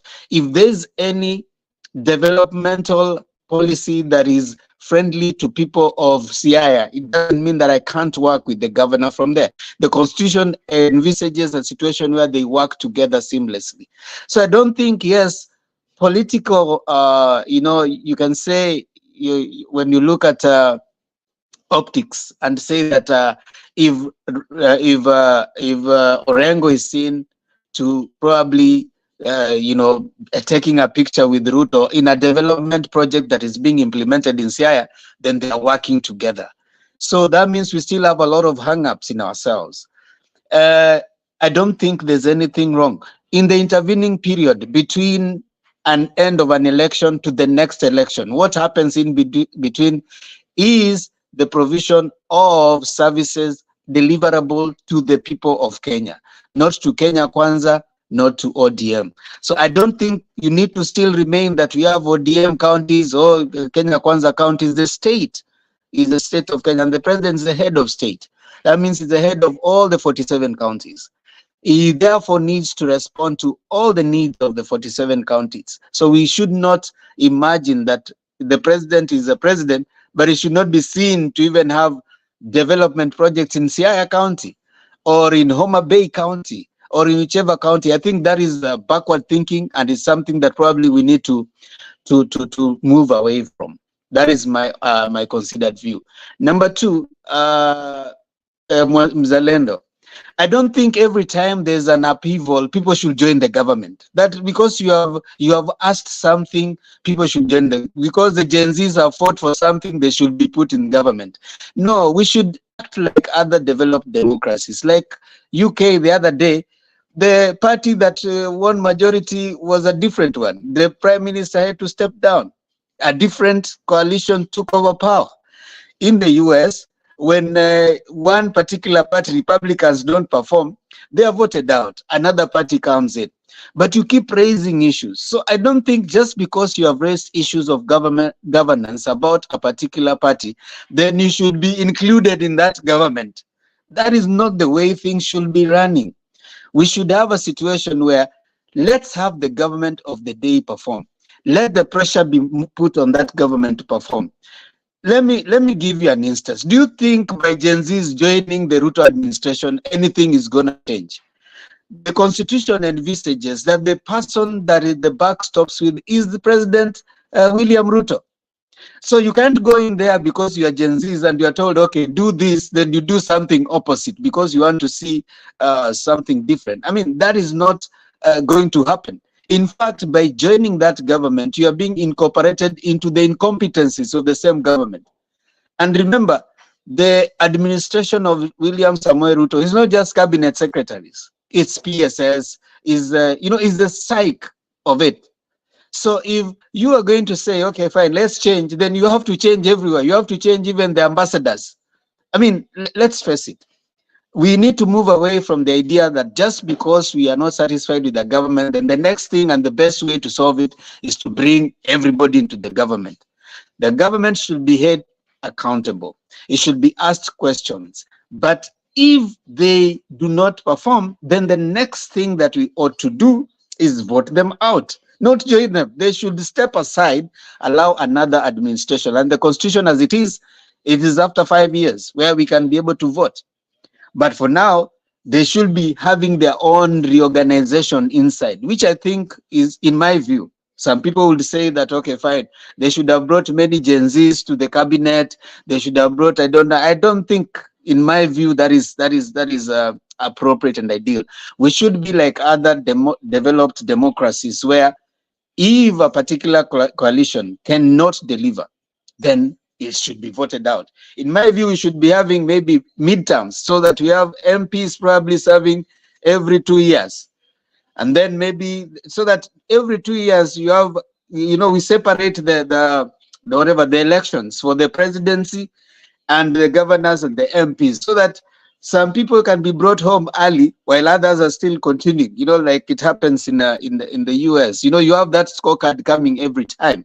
One time you'll have a majority. If the next 2 years you haven't performed, another party has majority. They are the ones who are running the government. That way it's going to help us, as opposed to this one where every time we have a happy voice, we are saying, let's join the government.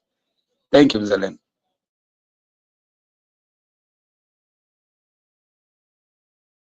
President of the Republic of Kenya.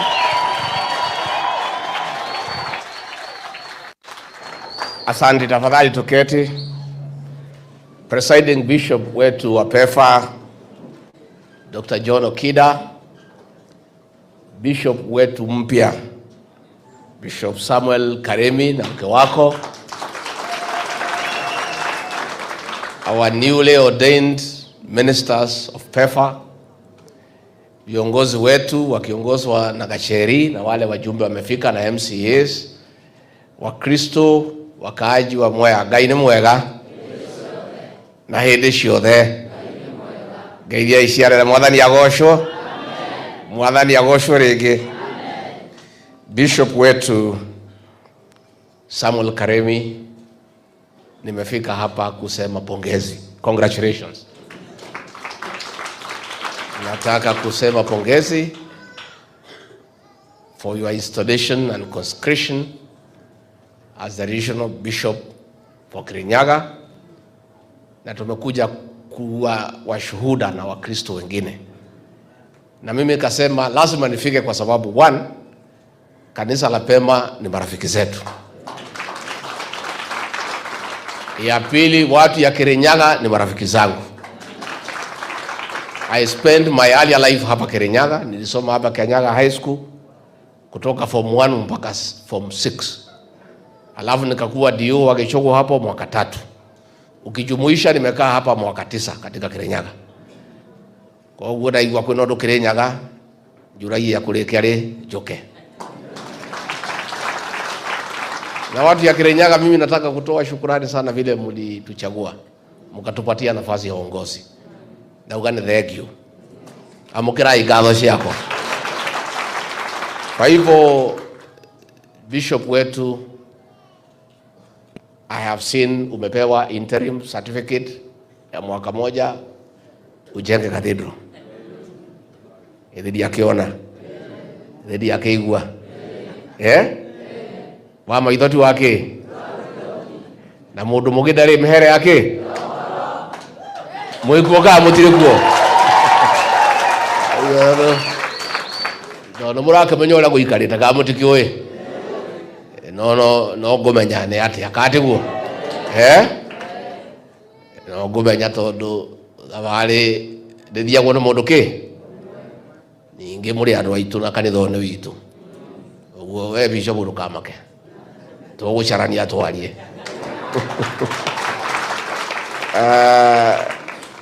Tukiwa hapa Kirinyaga niseme mambo ya Mwea tunajua zile shida ziko. Mambo ya snails na panya imesubua kulima sana. Sana.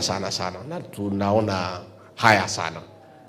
Na PS wetu wa agriculture alikuwa hapa Engineer Rono, na nitaenda kumwambia warudi tena na timu yake ya wataalamu.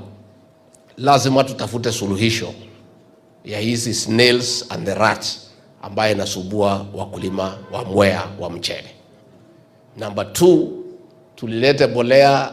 Serikali yetu ilipunguza bolea kutoka 7,500 mpaka 2500. Tunasaidia wakulima wa majani chai, wa kahawa, wa mahindi, wa kila kitu, lakini wakulima wa mchele hawajasaidika vile inatakikana. Kwa hivyo hiyo, nikirudi Nairobi siku ya Jumatatu nitafanya mpango ndio pia nyinyi muweze kupata ile bolea ya 2500 tuweze kusaidia wakulima hapa Mwea. Again, mumesema mambo ya barabara hapa ndani kwa mchele, kwa hii scheme ya Mwea irrigation scheme. Ni kweli iko matatizo, sio hapa Dhiva peke yake, katika the whole scheme. Na jana nimeongea na Engineer Mwasia ambaye ndio CEO wa Irrigation Authority.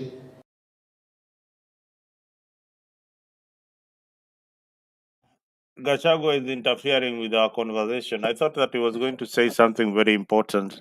There, he's always talking about his community, the Kikuyu community, ile kitu atawaletea na nini. But he looks like a very happy man. He's no longer the same Gachagua that we saw a few months ago.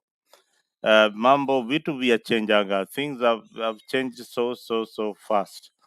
But anyway, the conversation is, why do we, anytime we have a problem, and Themba brought a very important discussion here that we need to dig into and have a solution, and not just jump into governments when they're having a problem, because you'll be lumps, you'll be put in that problem and you'll be part of it at the end of the day.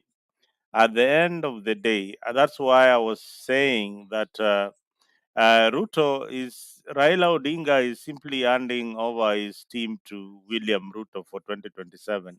I've seen that conversation already going on, that RODM will indeed support UDA in 2027. That tells you that these political parties are built on quicksand. They don't have any manifesto that they follow in particular, and they can change at any time depending on the circumstance. But the thing I see in a in a broad-based kind of government is the greed that now is happening. The kind of people who want to come into government. You saw Gideon Moi. He has been he's not been around for a very long time, but now there is something that is about to happen. You see the likes of Gideon Moi appearing. That we are now part of the Azimio team that want to probably join government. Mr. Black, sema kitu. On Gachagua,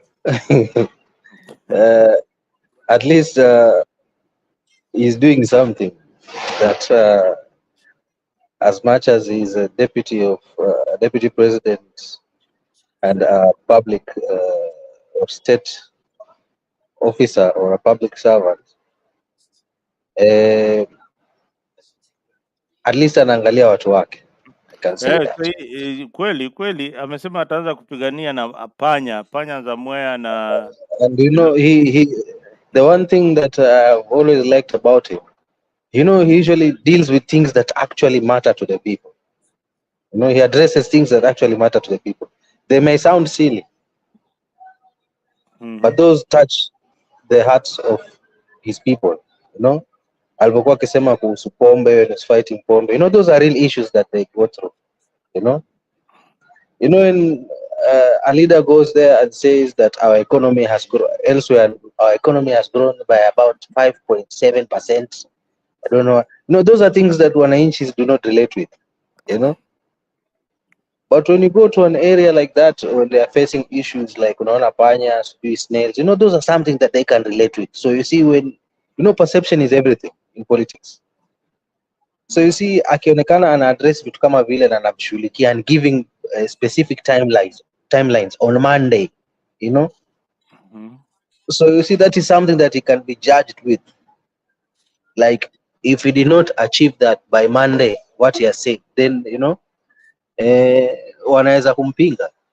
But so far, everywhere I've been seeing him on TV, wherever he's visiting, and he gives those timelines. I've not seen anywhere where Kenyans in those areas wanakuja wakisema kwamba wajafanyiwa wamedanganywa, So whatever he's doing is effective politically. So Gachagua is smart. He's not as stupid as people used to say during election.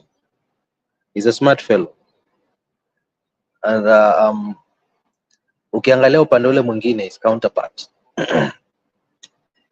These people elsewhere are talking different, you know. People are saying that he must go, but I don't see anywhere people talking about Gachagua must go. It means that as an individual, I don't think people have anything against it because anatouch watu where it matters the most. Thank you.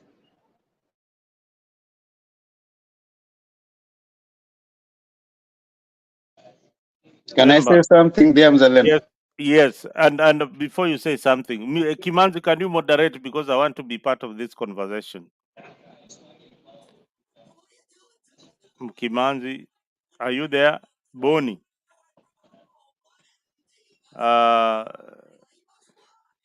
Boni hata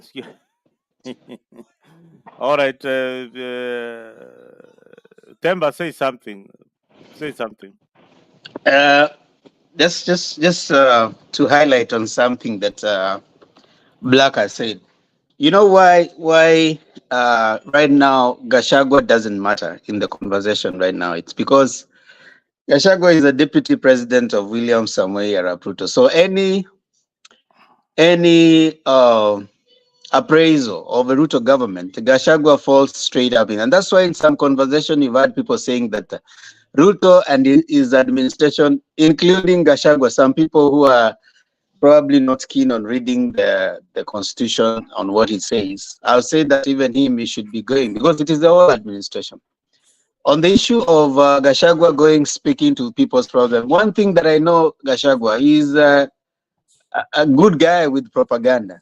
So some of those things might not necessarily be the things that are going to be done, but he's speaking to he's propaganda. He's a propaganda driven person in the sense that in him imagines that if I say certain things, then I'm going to be convincing people to come onto my side, which is the art of politics generally. Yeah, so it works largely on half truths and repeating them many times. So someone actually was able to monitor the things that Gachagua had said, some of them that were not things that came to be true. I also have a problem with government policy being dished out like Moi days. We are back to that time where someone would come and just say stuff without, and that has been the problem with this administration. Most of the things are not thought out. Most of the things are more about it's like you are campaigning all the time. So you give some promises which are not policy guided. And you give a promise, then now you go back to create a policy around it, and maybe some of it backfires, which is what is happening in this administration. It is indeed important that every administration, whatever it is that they want to pass across, for it to be effective, there has to be a policy guideline. How is it going to be monitored? Is this something that has been budgeted for? What is it that and if you come and say that because you guys want schools, I'm going to give you 20 million. Is it budgeted for? Is this something that was already put? Or it is just to excite the masses at that particular point in time? And that's why this administration, Ruto, has found themselves in such a situation where they have too many things that they have promised. They have so many millions and billions they have talked about, but the policy guideline for that is missing. So if you go to a place like that, and Gachagua has not even consulted the Ministry of Agriculture, because some of those things should be dealt by the appropriate ministry, which should be the one giving the policy guideline on the things they are doing to particular things. But now when you find anybody going anywhere and giving different promises, gives the disjointed nature of communication in this government, which is part of what should be addressed by whatever agitation or governance reforms that are required at the moment. So I don't agree with the Black that Gachagua is necessarily more electable and more appealing to people. I don't think so.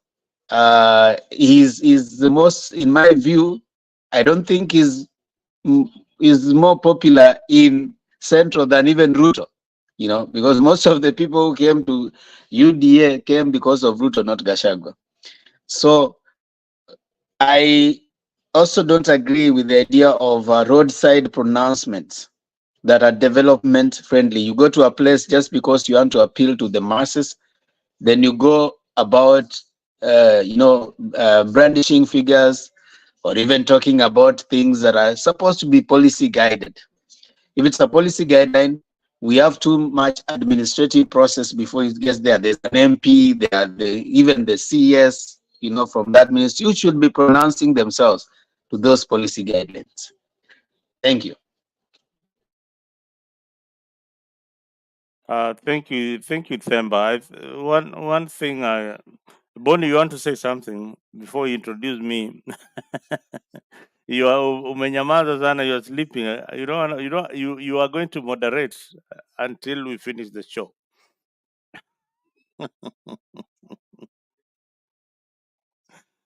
Huh?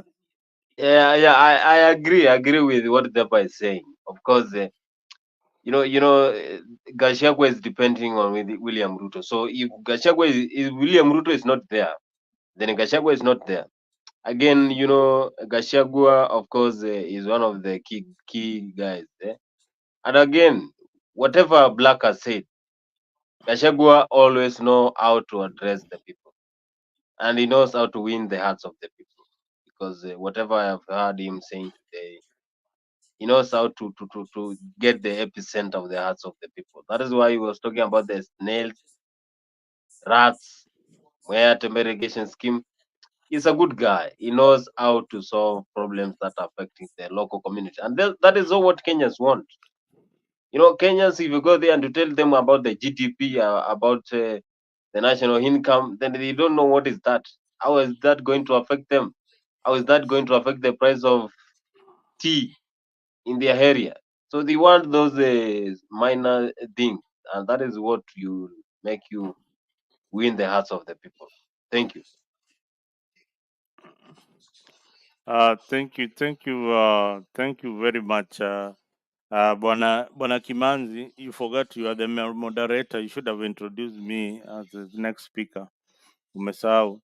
What I can say about Gashagwa is real, and why I want to differ with Themba is that yes, Ruto looked for votes in Central Province, and he got a sizable amount. But you see, Ruto was not in Central Province 24 hours. Central Province has got leaders, and Gashagwa is one of the leaders in Central Province.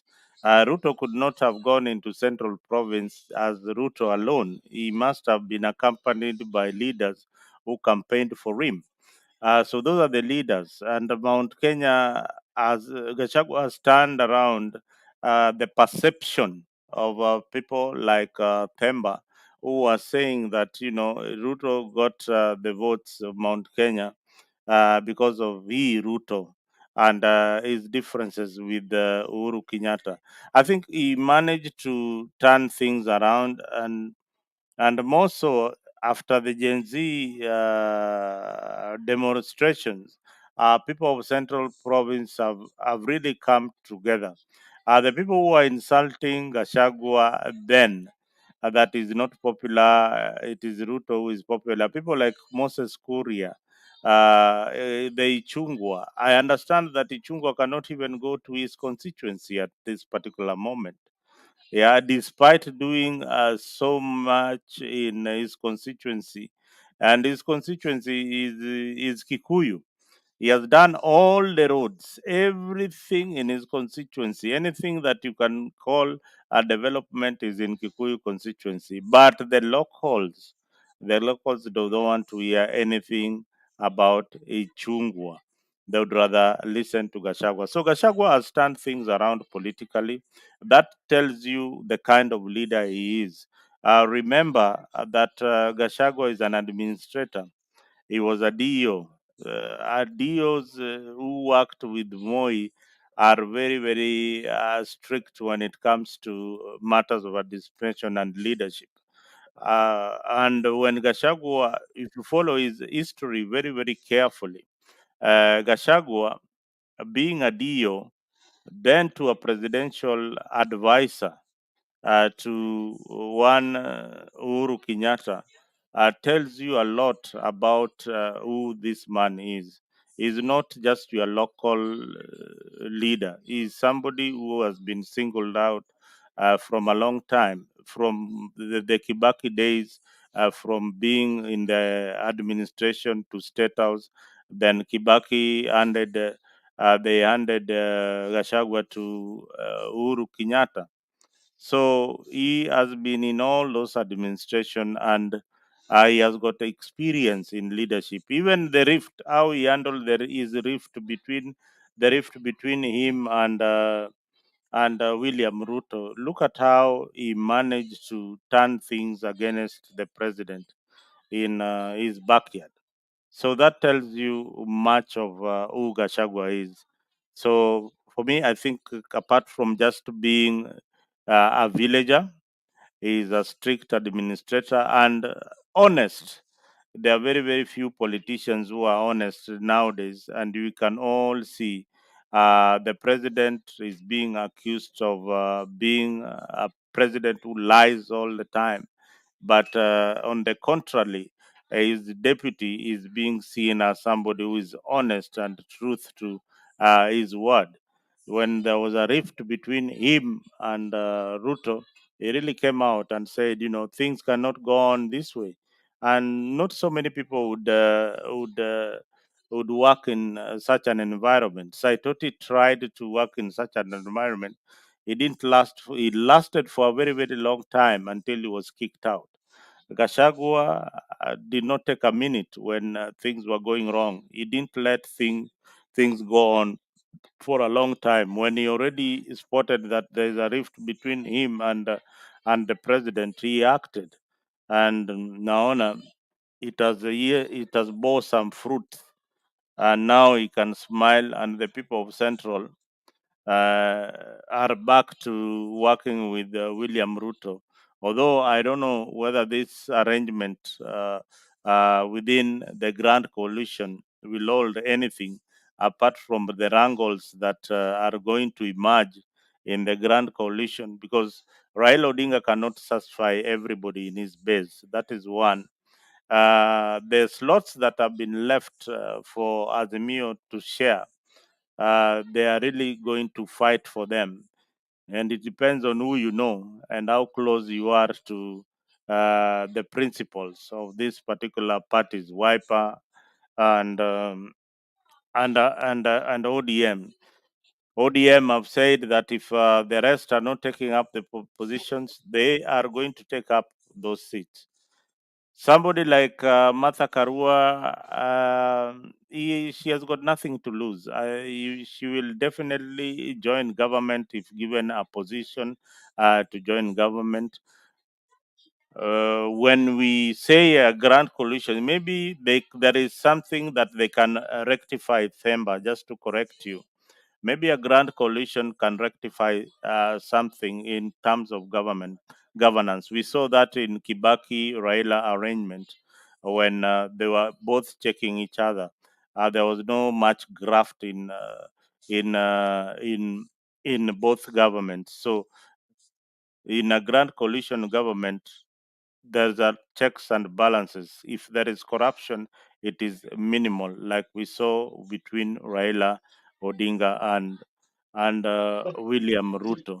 My only problem is that these guys wameingia kwa sherehe isiyo yao. I mean, they have taken advantage of the situation on a crisis that William Ruto would have solved by himself by just doing the right thing. But Mr. Black. Mm, number one, uh, when you say that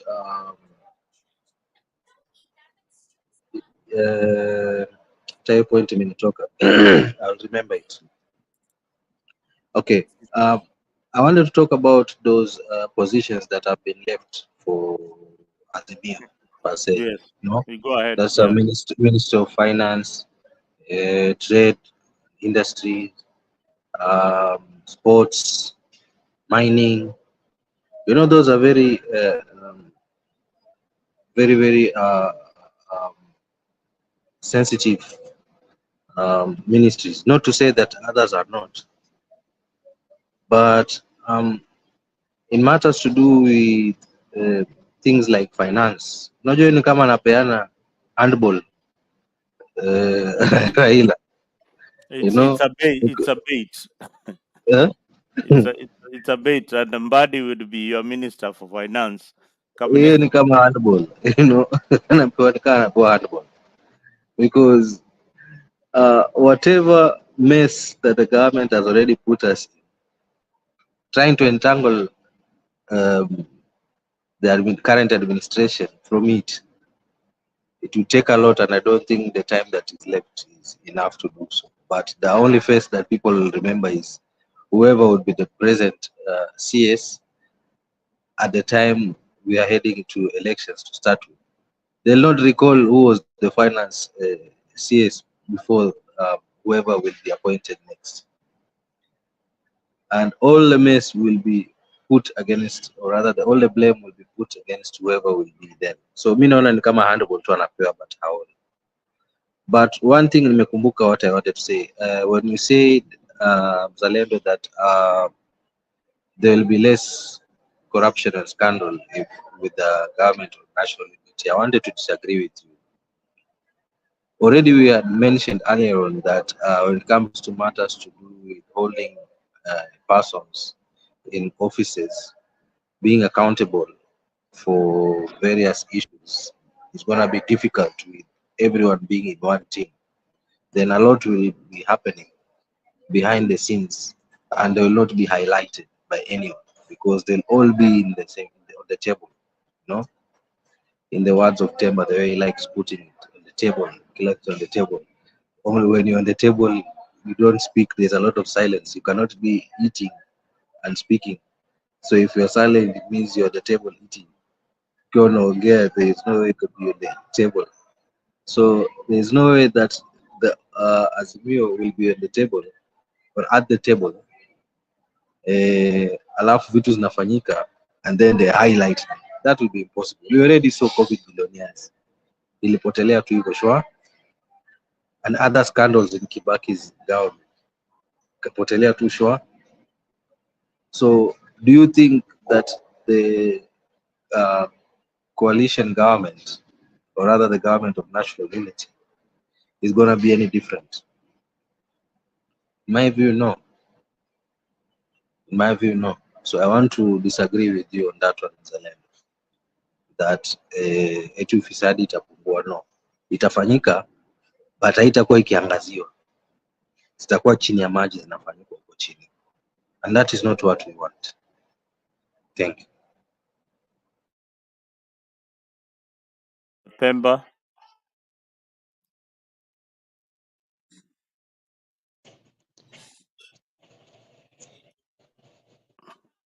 I agree with actually I agree with Black. Mzalendo, if you remember the coalition government of between Raila and Mwai Kibaki was faced with the challenges because there was that demarcation of the ministers who came from Kibaki's side and the ministers who came from Raila's side. And at some point, when a minister would be asked, they would go back and say that one person is probably not following. You know, is trying to fire only our side. At some point, you remember when Raila agreed with the firing of Ruto and I think it was Ongeri. I think some of those ministers that went and they were from Raila's side.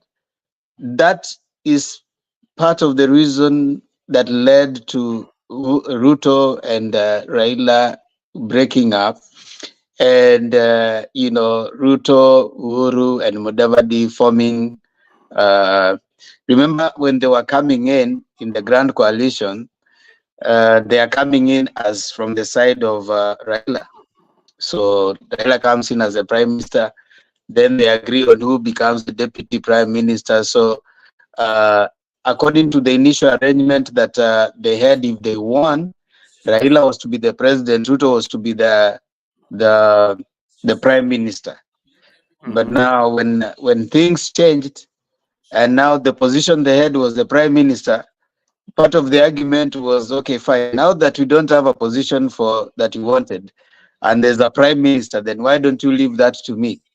Then of course he took the prime minister. Then Mudavadi, I don't know what part Mudavadi was playing, but he ended up being one of the deputy prime ministers together with Uhuru. You remember? So when the firing took place of Ruto, they blamed Raila that he didn't protect them enough. So is it going to be peaceful simply because they have a grand coalition arrangement? I don't think so, going by history. That is one. Secondly, I don't think black, for a government to be complete, there are 3 ministries that have to be controlled by the parliament. I think 4. That is defense, interior, finance. So there's no way Ruto is going to nominate, to allow another person other than someone who is in Kenya Kwanza to run that particular ministry. So for those, I mean, I want to run away from an imagination that the president can allow the key ministry to the government policy to be run by someone from another coalition. I don't think. Yeah, I don't think that one is in my mind. I'm yet to conceive that. It is inconceivable. I'm imagining that Ruto will still appoint his person of interest to finance ministry. Probably he'll bring back Professor Njuguna Ndung'u. Probably he will bring him back, or get someone still from Kenya Kwanza. There's no way. And if he does that, then he will have probably given up on the idea of governance altogether. There are key ministries that you don't get out of the presidency. That is, I mean, finance, defense, interior. Those ones are key ministries to the governance of a country. You don't want to let someone who does not understand your policy, who does not understand what you're looking for, to be the one running the finance ministry. I don't think that black is gonna happen. And probably next week you'll have him announcing maybe the finance minister. I don't think he's given them slots, but I don't think they have reached a point that I've already taken my first 11. You take the other 11. I don't think that is where it has reached. It has reached probably that we will continue naming. If you guys agree, then we'll come. We see how many slots we're going to give you. So that is my considered view. But I think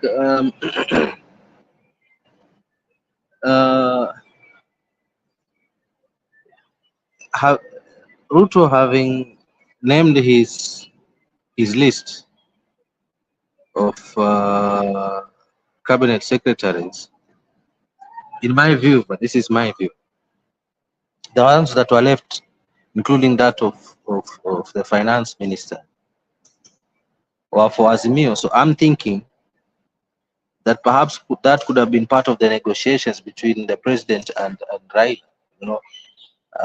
that, okay, you take these ministries and then leave these other ministries to us. That could have been.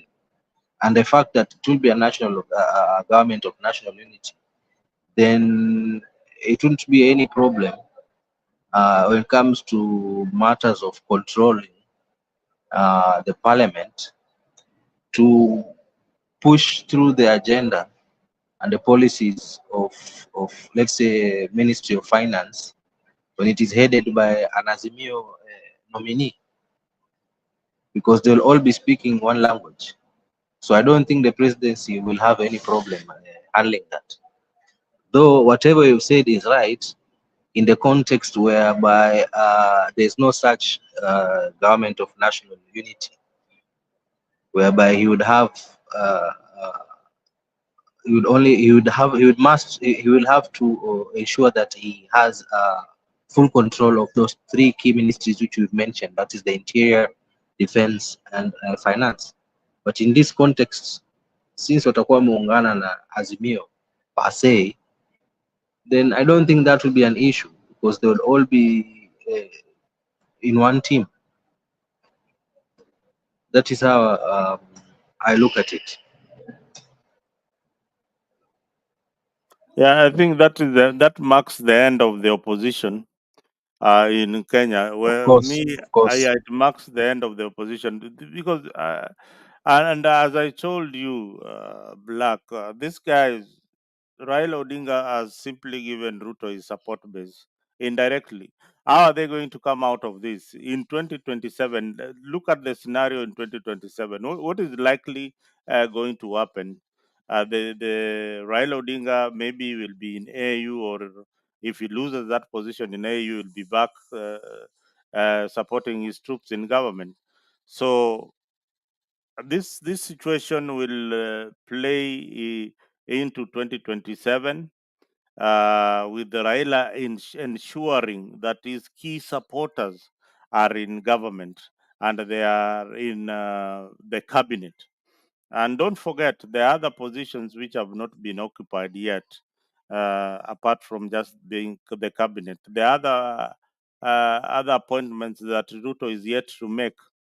So we are seeing that, and he left it technically for any eventuality that the opposition might join his government.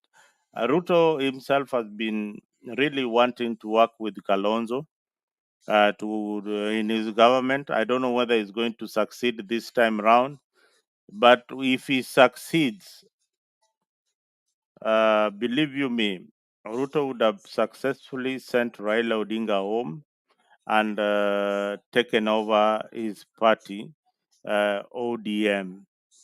And is it a good thing for the country?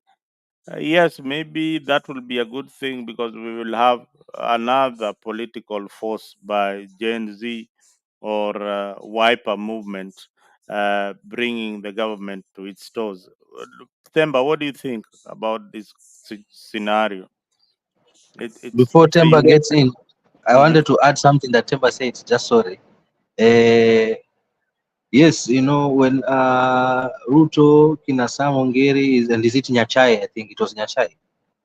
They were dismissed as ministers in the Kibaki era. It is actually Kibaki who came in to defend these people, and he even reassigned Ruto to the Ministry of Higher Education within the same government. Raila having, dismissed Ruto and the group. So you see the issue of governments coalition governments or national government of national unity. They've never worked well. When it comes to accountability, it goes down the drain. Sorry, I just wanted to say that. Just wanted to echo whatever Temba said, that Kibaki actually saved Ruto and assigned him Ministry of Higher Education. Yes, Themba. Black. Indeed,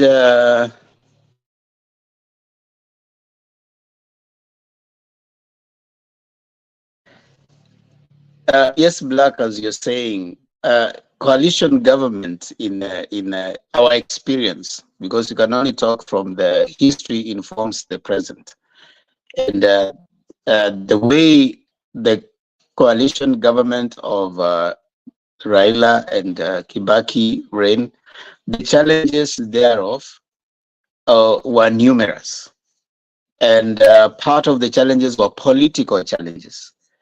There were challenges of, political ambition and interest do not die just because you have arrived at an arrangement. Everybody sees, how will I fit into this particular political arrangement for the future?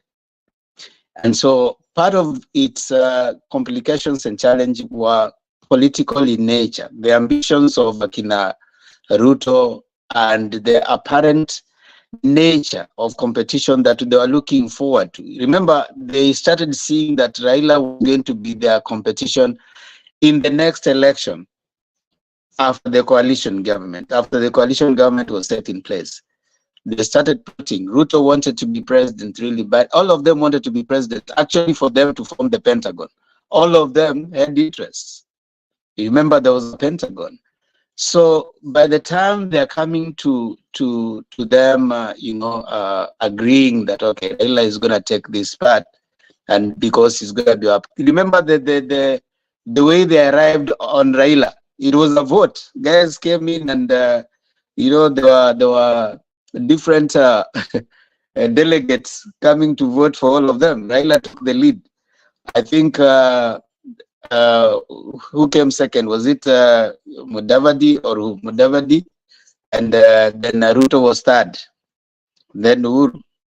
So I think they were like, okay, fine. Raila will be president. Mudavadi, I think, was to be the deputy president. Ruto was to be the prime minister. Then Uhuru was to be the deputy prime minister. That was, I think, how they were arriving at those arrangements. There was also Joe Nyaga and I think Najib Balala, So if we can remember that, how it later came to pan out, the challenge thereof was numerous. Is it going to be easy right now? Now, Mr. Lendo, I want us to think the background at which we are talking about these things happening. We have only about 3 years to the next election. And this is now where you are trying to convene and come up with a grand coalition government. What time will they take to settle in? What time? There are other things that come in because of the personal interest of each individual party member. And then, of course, the personal squabble in the event that, okay, fine, everybody trying to outdo the other because they have certain political ambitions, which do not die just because you have come in as a coalition government. So I think, Mr. Lendo, it might look like it's going to be seamless, but we might be going, in my view, to a new problem, which might then, again, either postpone, derail, or make it harder to achieve the so-called developments that you want. But there's something you have said, Mr. Lendo, that I think I do want to agree with. There's no political vacuum. A vacuum in the event that then these coalitions have come together, then in my view, that will be a grand opportunity for those people who will not have been involved in that particular grand coalition to fill in that vacuum. It will embolden the Gen Zs and millennials and activists who seem to have an opportunity right now that if they do want, they can organize, strategize, and mobilize well, and feel it in a very, very good way by starting to campaign right now for 2027.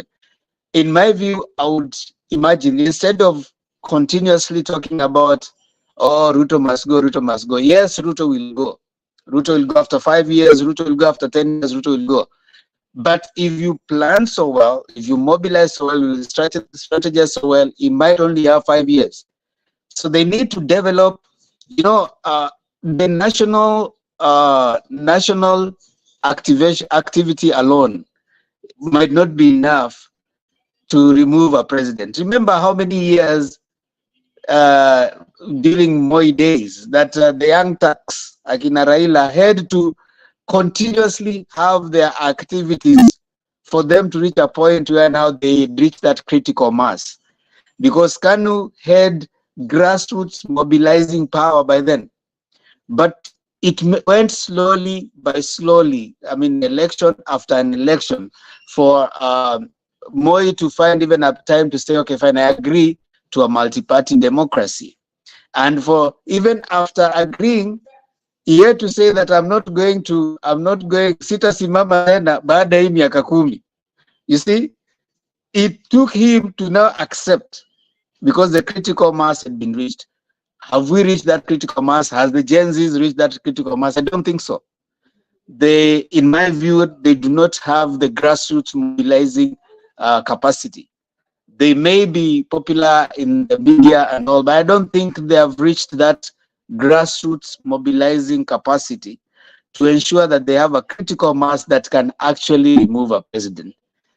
Can they do that? Yes, they can do that between now and 2027. They can go down to the grassroots. They can make sure that whatever they are saying resonates with the common humanity across the generations, so that it is not just, we are not talking about just Gen Z, whatever. We are talking about a Kenyan led revolt, a Kenyan led, we understand what they are saying, and we have this person who stands for what, and we are going to support that person. That was where Kenya reached in 2002. I'm imagining if there is to be a vacuum, then that would happen. And probably they would be able to fill, and whoever will be stepping in at that time, probably they may benefit from maybe the discouragement of people, the dissatisfaction of people with this particular regime, and maybe the fallout that may come thereof. I agree with you because the current situation, if somebody is very, very bright, I am seeing a lot of opportunities. I am seeing the Tawe movement by Ntambea trying to make political moves. The tribal arithmetic, even despite the Gen Z is really trying to fight it very, very hard, it will also be seen a lot in 2027. But more so importantly, the Gen Z will be the biggest factor in Kenyan politics in 2027. Whoever will align themselves to Gen Z movement will carry the day. I don't see William Ruto carrying the day in 2027. With these recent reappointments of the cabinet secretaries, he missed the test. He had got the best. Ruto had the best opportunity to turn things around in his favor, not by incorporating Raila Odinga and his team in government, but by actually doing the right thing. And the right thing that these young people were demanding, and Kenyans in general were demanding, is an end to corruption and a dissolution of the cabinet and a reappointment of a new cabinet that uh, will represent Kenyans effectively. That is what they missed. Black. Oh, Themba. Yeah. Now, just before Black comes in, I think Azimio, I mean, Mzalendo, one thing that we need to get so clearly here, and I could be wrong. I don't think by asking the president to reconstitute and dissolve his cabinet, it's a realistic thing. You are taking basically his last line of power that he has. The president has the responsibility to appoint and reappoint whoever persons he thinks he needs. There's no chance that whoever is going to appoint is going to do something different. In any case, even up to right now, there's an argument. Do you think, is it that those people didn't perform, or is it because the president himself made them not perform? You see, so there's already a lot of argument. So whoever comes in, like they say, if a fish is rotten from the head, it doesn't matter what you put in the tail, it is still rotten. So I don't think demanding that the president dissolves his cabinet, or he recycles, he bring in a new person, he does this. It is basically trying to tell him to give you over the power that he has as president. In my view, as a president, he should be able to put up a team that is going to deliver. If the team cannot deliver, then we sack them at the vote. Demanding a dissolution of that whatever, I don't think is realistic in my view. I mean, I could be wrong. And to me, the best thing that Ruto would have done is be more practical with his reform agenda. Those things did not require even firing or whatever the administration. Things like austerity measures, they did not require firing any cabinet secretary. Things like reducing budget on his office, it did not require any cabinet secretary, any firing. Things like changing those ministries where those people are not working. You don't have to fire, you don't need the Gen Zs to make noise for you to fire people. You just needed to make reshuffle all over. From one point to another. Kibaki also fired his cabinet at some point, you see. So we don't need that. We need a president who can be able to be very decisive with his administration. It's not the people, it is the person at the head. So I don't agree with that. And I also don't agree with the idea that this Gen Z movement right now will have a major direction. It may have a slight direction to the politics of 2027. I hold the view that it will be different. They say a day in politics is too long. This could be the existing thing right now, but come 2027, between now and then, something else will have come up. And if you ask me, we might still have the traditional voting patterns coming in. At the end of the day, probably 2027 will still be organized the way we have always been organized in our voting pattern.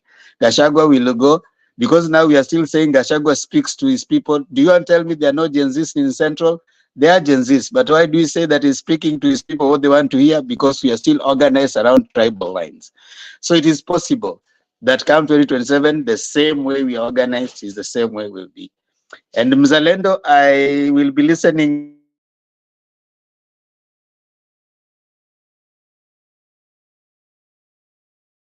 All right, thank you, Temba. You've been listening in.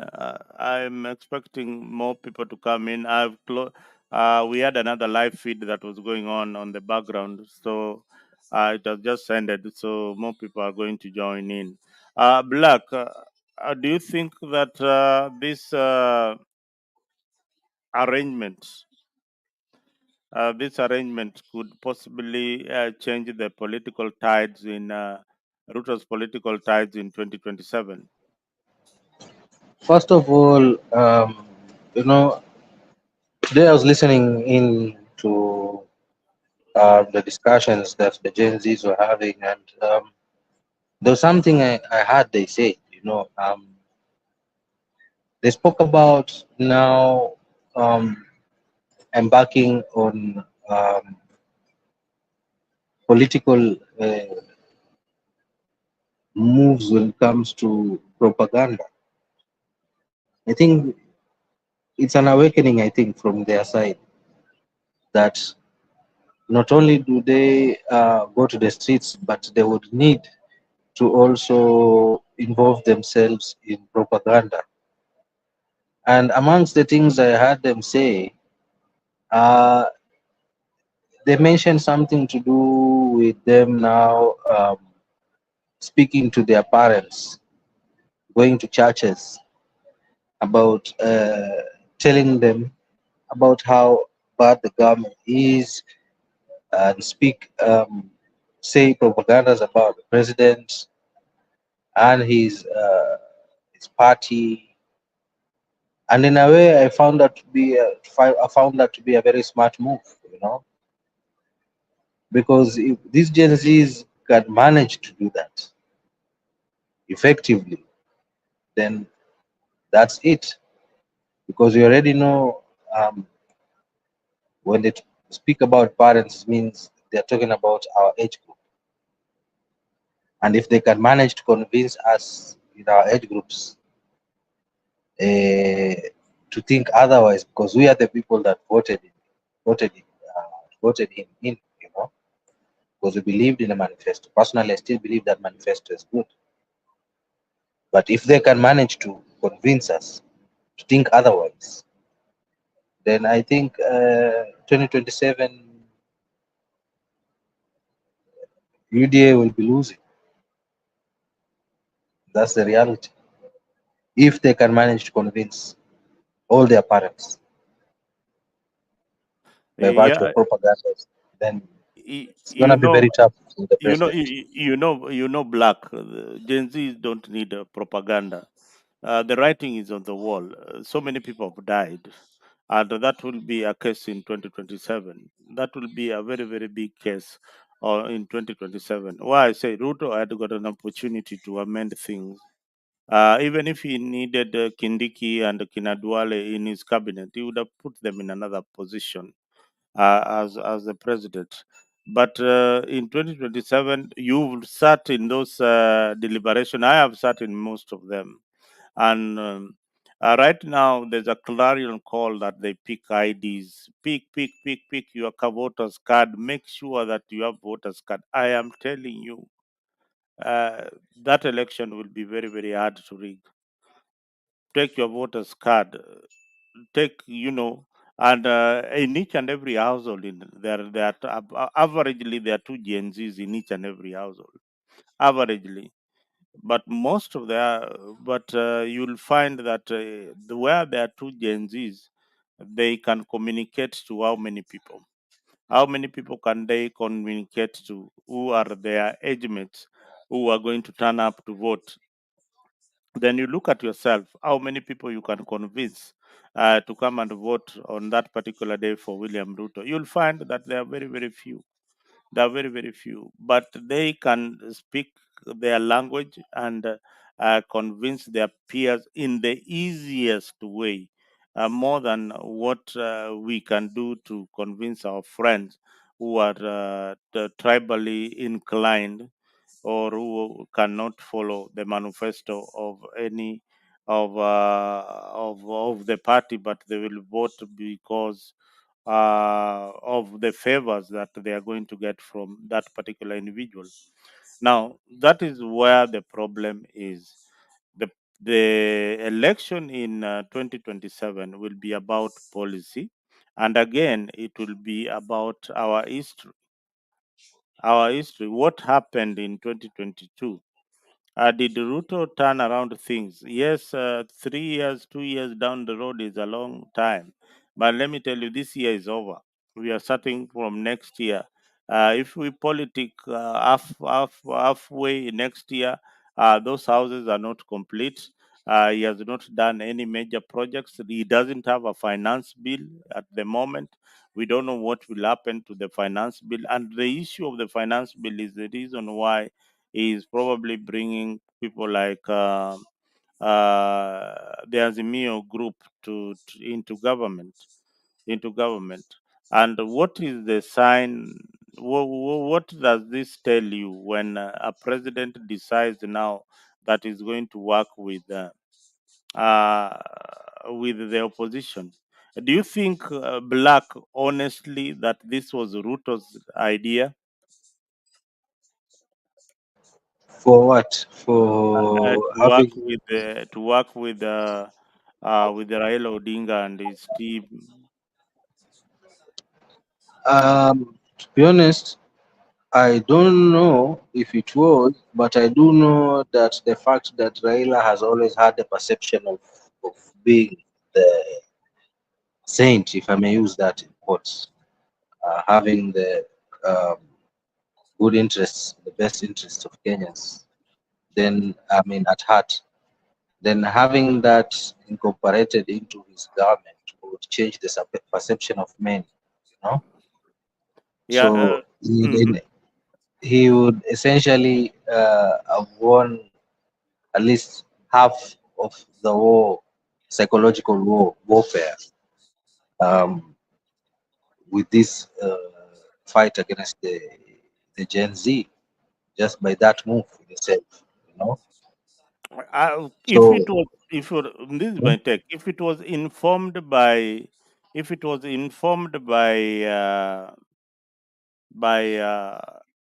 by Raila's, mass following to counter the movement, then that would have been his decision. That, if I get this man in my base, let us see whether these Gen Zs are going to go in the streets. We will have counter protests in order to support my government. Now, if it was the international community telling him, hey, please, try to bring the opposition leader. He has got enough following so that the government can be stable and all that. Then it is an idea of the development partners pushing Ruto to incorporate Raila Odinga. And why am I saying that could be the truth? Gachagua since then has gone very quiet about the issue of incorporating Azimio into government.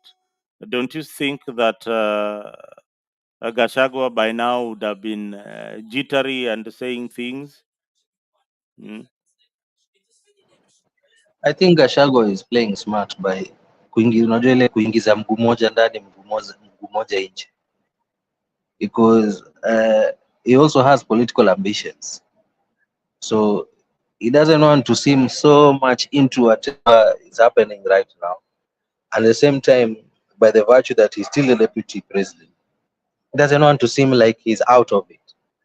So that's why you see him blowing hot and cold, He's trying to look at his political future as well.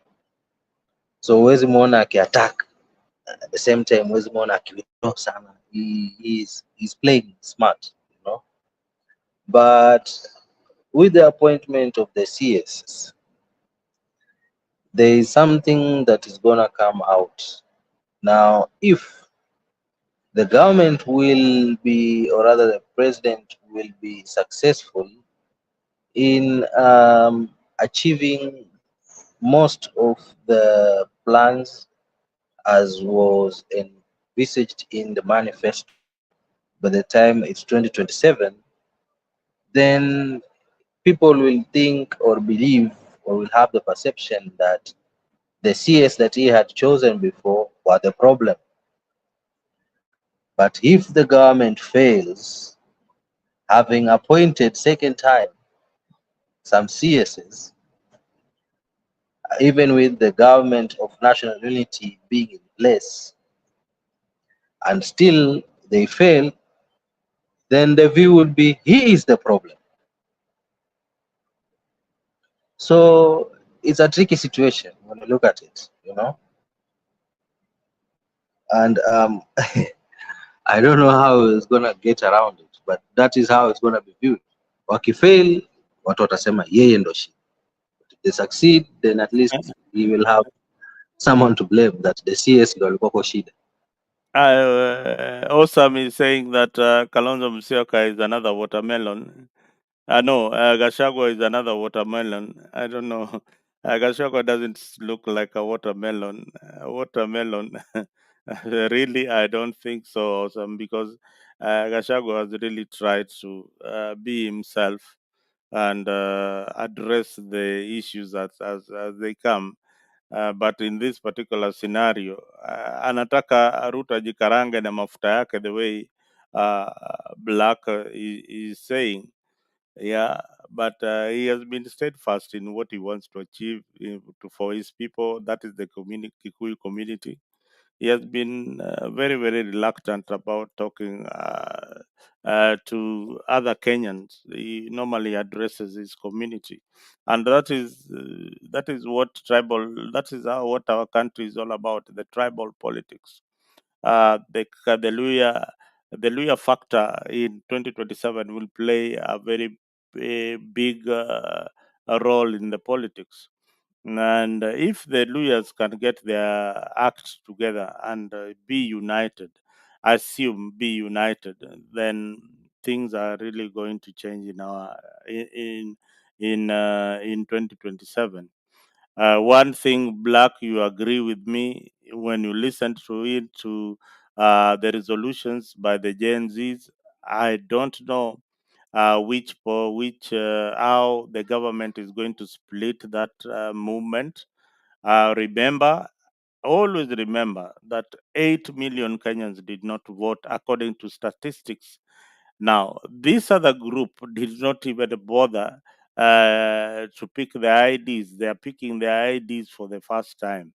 They have now realized that the question that they've been asking about jobs and opportunities are actually in government. Yeah, in government. And if they can push the government to dissolve and do the right thing, then they can as well run the government.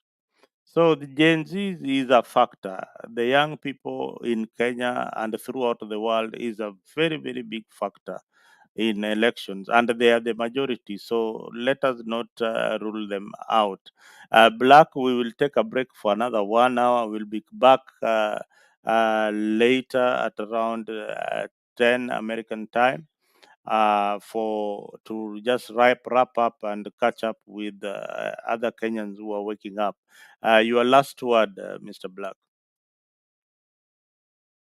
Um, my last word is gonna be based on my last sentiments, which I just made.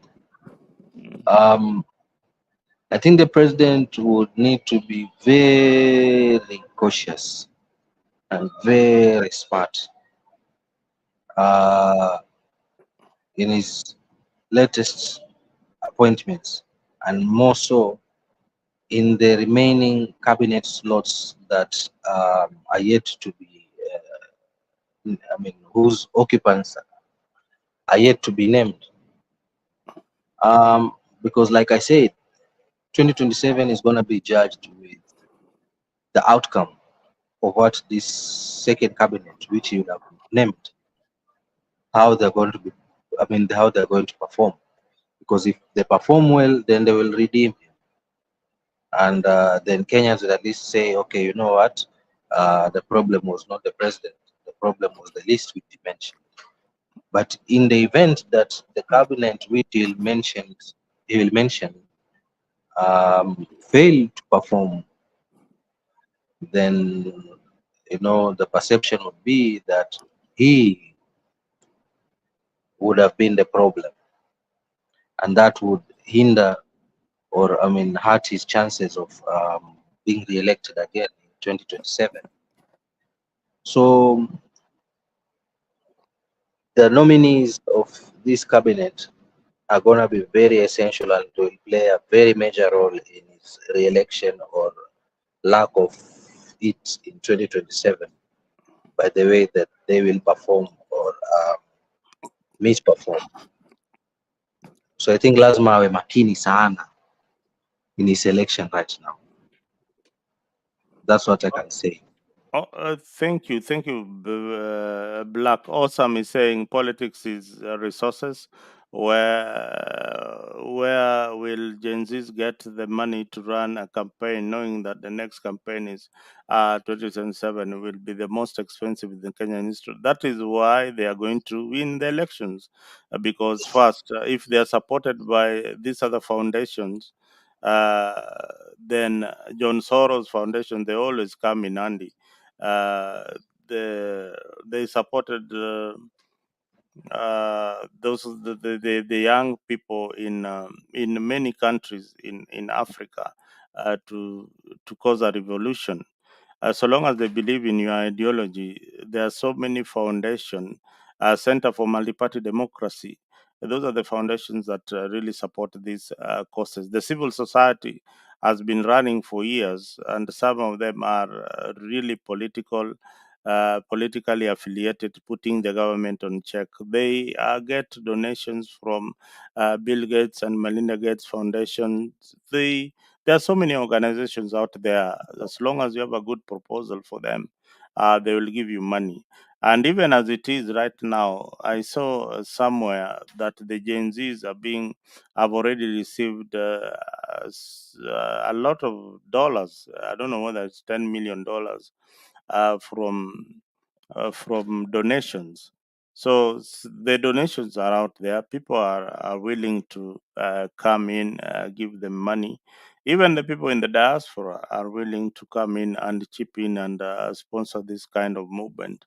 So long as there is accountability and they are not split and they know what they want, it is a force that you cannot ignore. You need either to work with them other than just ignoring them. First, they outnumber the political class. The votes that Raila Odinga and William Ruto combine is the population of the GNZs together.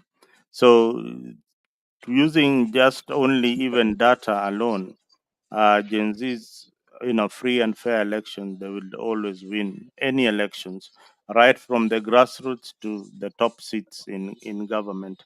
That's how I look at it. But Black, do you have anything to add?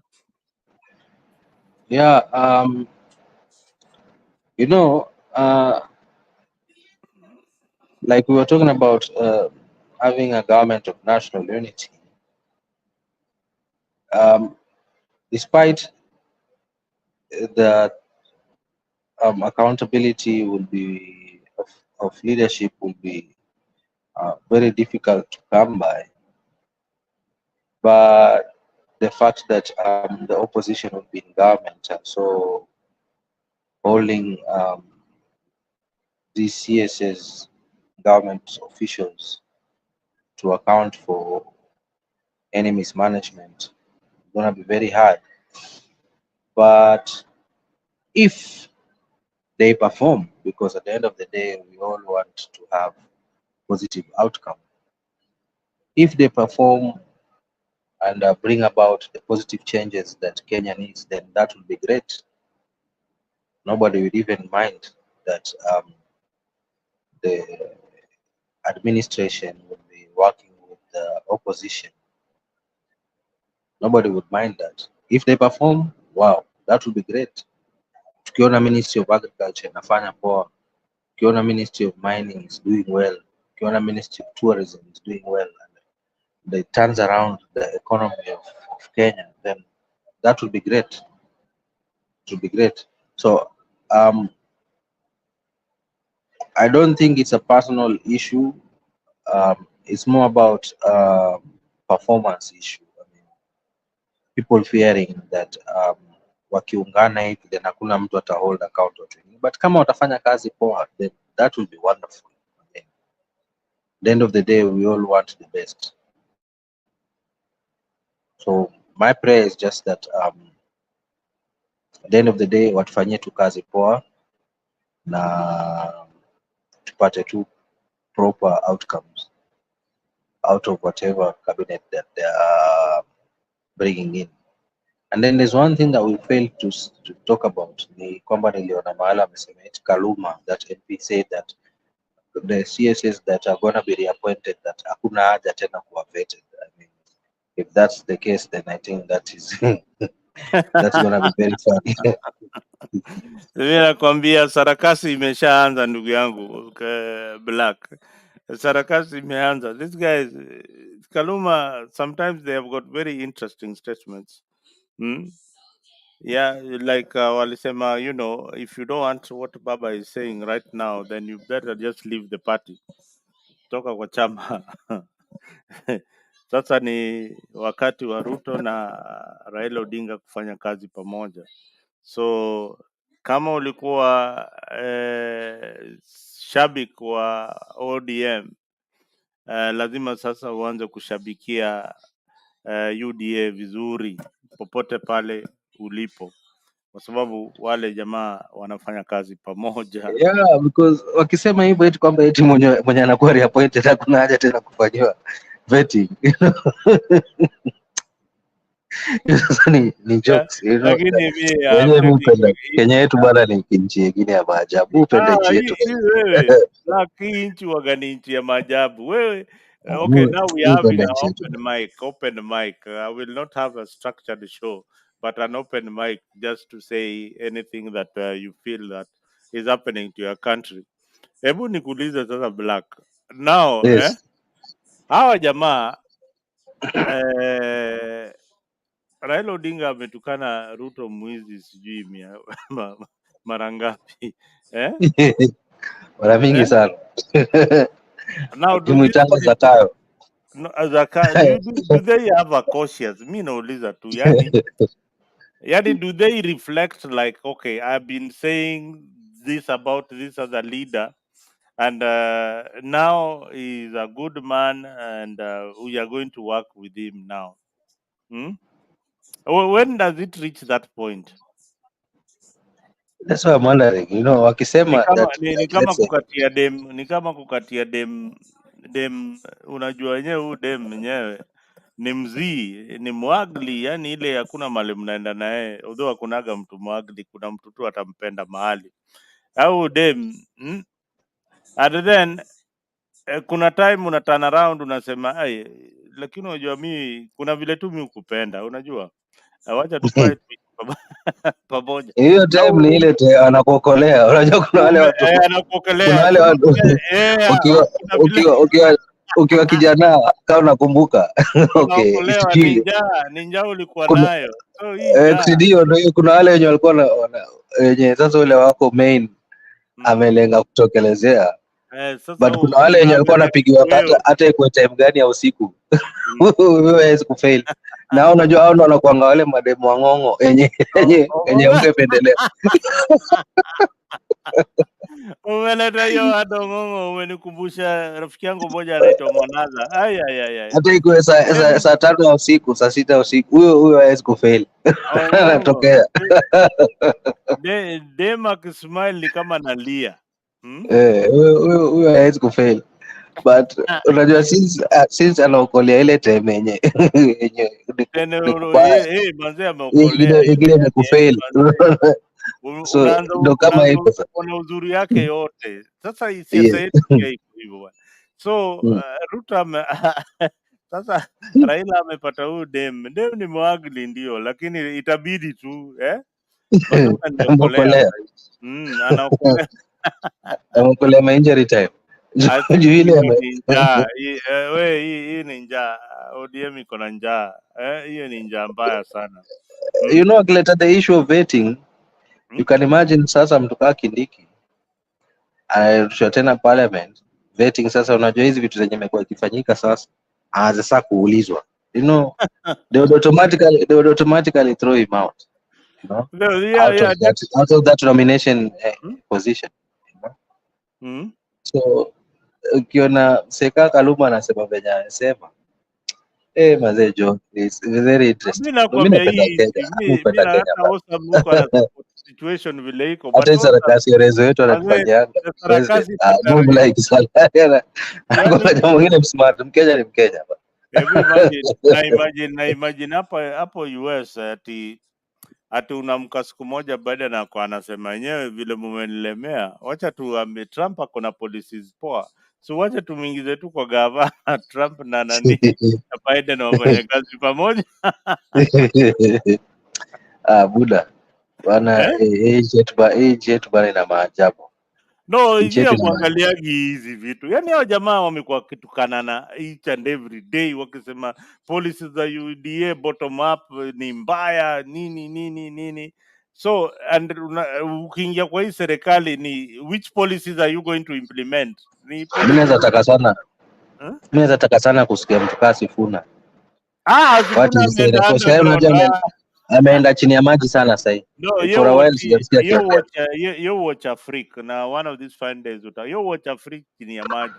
Watu wengi sana watch Africa hapo waja subscribe to Africa ni wengi. Naweza taka sana kusikia. Sasa imagine niliambiaga watu Sifuna ni comedy. Unaona? Ni comedy ile, yani unapenda kuwatch kama Churchill live, unaiwatch unafurahia, unaridhika. Mzee ametoa story noma sana. So unacheki Sifuna anapiga hizo kelele zake zote vile UDA ni government mbaya nini, lakini mdosi wake wanakunywa chai na president. Sasa niulize wale ma MPs wenye kwa kisema eti wamejiuza wameenda kwa na government. Sasa itakuwaje sasa? Itakuwaje sasa? Niliona Jalango sahihi, yeye yuko na raha, Jalashi yuko poa. Of course. Nani sasa ataita mwenzake msaliti?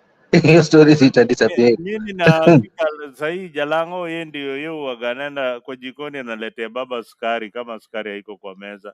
Unataka 2 anamwekea 2. Unataka kunywa nini mzee?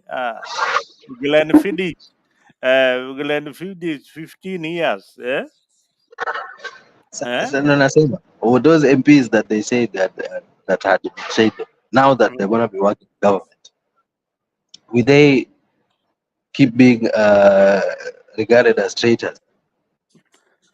Now, this is the confusion. You know, ODM and Babas, they have taken their supporters for granted. They have put them Ni in a situation, confusion. in a confusion, you know, and they've taken their support for granted because one, their supporters were all over abusing William Ruto in any social platform, anywhere, name it. Hata wacha ni download wacha ni download zingine hapa kabla ni tuishie. Ni download zingine tu hapa tucheke kidogo. Uone Sifuna yani vile yani yuko up and about na stori za UDA vile hii serikali ni ya wajinga. Venye shiti usema utaambia watu nini? Sasa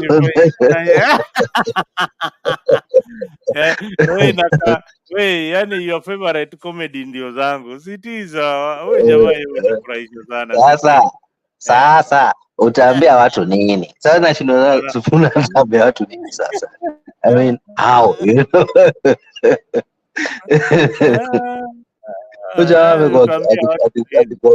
Gonga kavaa sana.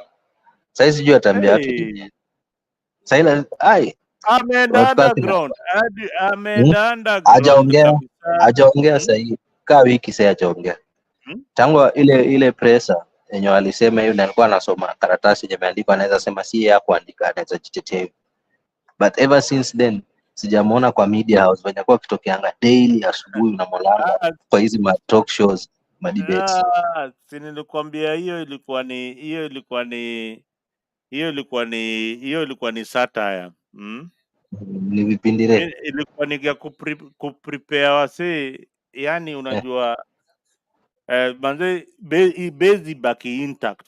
Kuna ile saizi kwa siasa unajaribu ku maintain base, unajua base yetu lazima we maintain na story fulani na story fulani ni UDA, because they cannot go and start saying that UDA is very very good nini but base lazima ikuwe maintained na maintain na propaganda na kuchapa wale watu wengine, hata kama ni stories za uongo, but lazima maintain hiyo base Wacha tusikie Sifuna akiongea juu ya bottom up. Question whether truly there are people that are hurting in this country. Are they there? And what's the solution? That you said people are hurting some.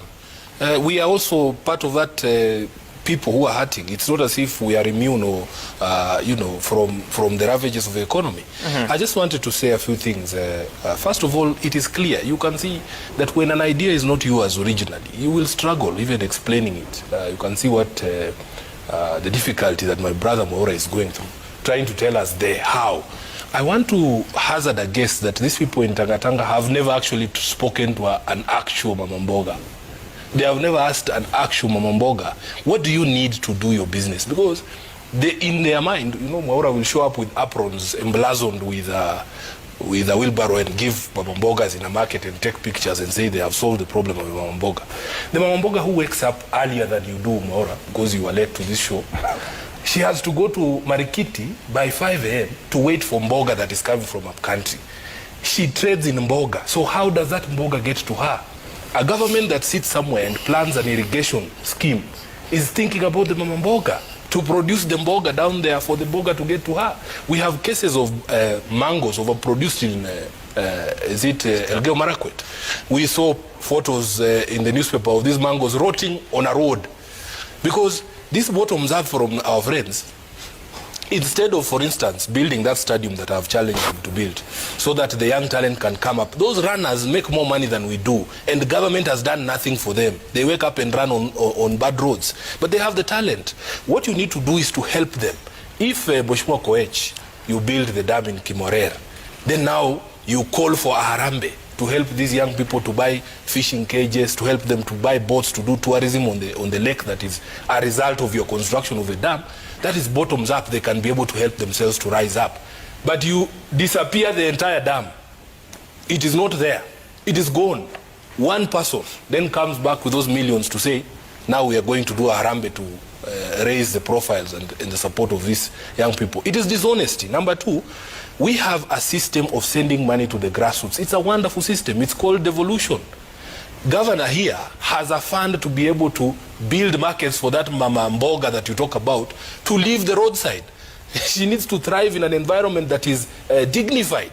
We were proposing an increase of money to governors like Lee so that he can build more markets and ensure that he is able to accommodate all the mama mbogas in Nakuru County. But the people who opposed those very grand plans are here telling us about bottoms-up approach. We had a proposal to have a fund specifically for the Article 43 rights. Sam, this mama mboga needs access to water. You are not going to be able to sell vegetables without water. We want to create a fund to be able to provide water, to provide a school for her children, under the rights to education, to provide health care so that when she's unwell, she can be able to reach a dispensary. When you are talking about thinking about the small person, these are the things that you need to think about. We are to discuss how you reduce the cost of production. The saloonist, if you ask her, what is the biggest cost here? Policy positions are articulated in manifestos, not in video clips. There is a manifesto, a document that lays out what you're planning to do. Some don't defend them. Let them defend themselves please, here. Allow me to be heard in silence, Sam. Please, you need to protect me from this A-class. What we want people to understand, Sam, is that you cannot have a conversation about amendments of a bill or a proposal when they have already profiled you as a person who cannot give any reasonable ideas. You see, one of the most interesting things is that when you hear leaders such as the whip saying, we will pass this thing, wapende wasipende, without alteration of a comma, and I see comments on social media sometimes, people asking us, where is the Azimio alternative budget? Where would I take that alternative budget to whom? Because every single Kenyan that has spoken, including yesterday when Kwame Owino was trying to explain how this housing levy is a bad problem, is a bad idea, we woke up this morning, he has been labeled an Azimio person. Just because you disagree with this, what they do first is to label you Azimio, then to dismiss everything that you have said because it's Azimio. I have said on this show that personally, I accept that it doesn't matter if I came with a letter from Jesus himself saying he has sent me to speak to William Ruto. He will not listen to a word that I am saying because they have profiled us as people who are just noisemakers. They say we are the choir that accompanies preaching during church. So it's okay, but listen to somebody else. Sam, if you go through the list of the people who have appeared before this parliamentary committee, it is private sector, it is manufacturers, it is importers, it is unions, it is civil society, it is the church. All of these people surely cannot be wrong or sorrow. No. And what we are saying is because the court has already pronounced itself on what Article 10 means when it says there has to be public participation. It cannot be a cosmetic exercise for just ticking a box saying, yes, we have done public participation. The views of Kenyans must reflect in the final position. And the only way the views of Kenyans can reflect, because we have seen those views, you people have covered those proceedings live.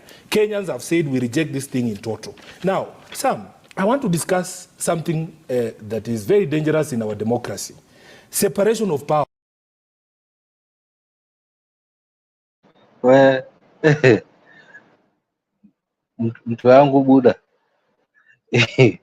sijui watu wataambia watu nini. Sasa hizi vitu zote wanatuambia hapa if kama wata implement venye wanasema, venye ina sound so easy. If they can implement this and really ensure that it really works out, then we can say that the president was wrong in his way of managing the government.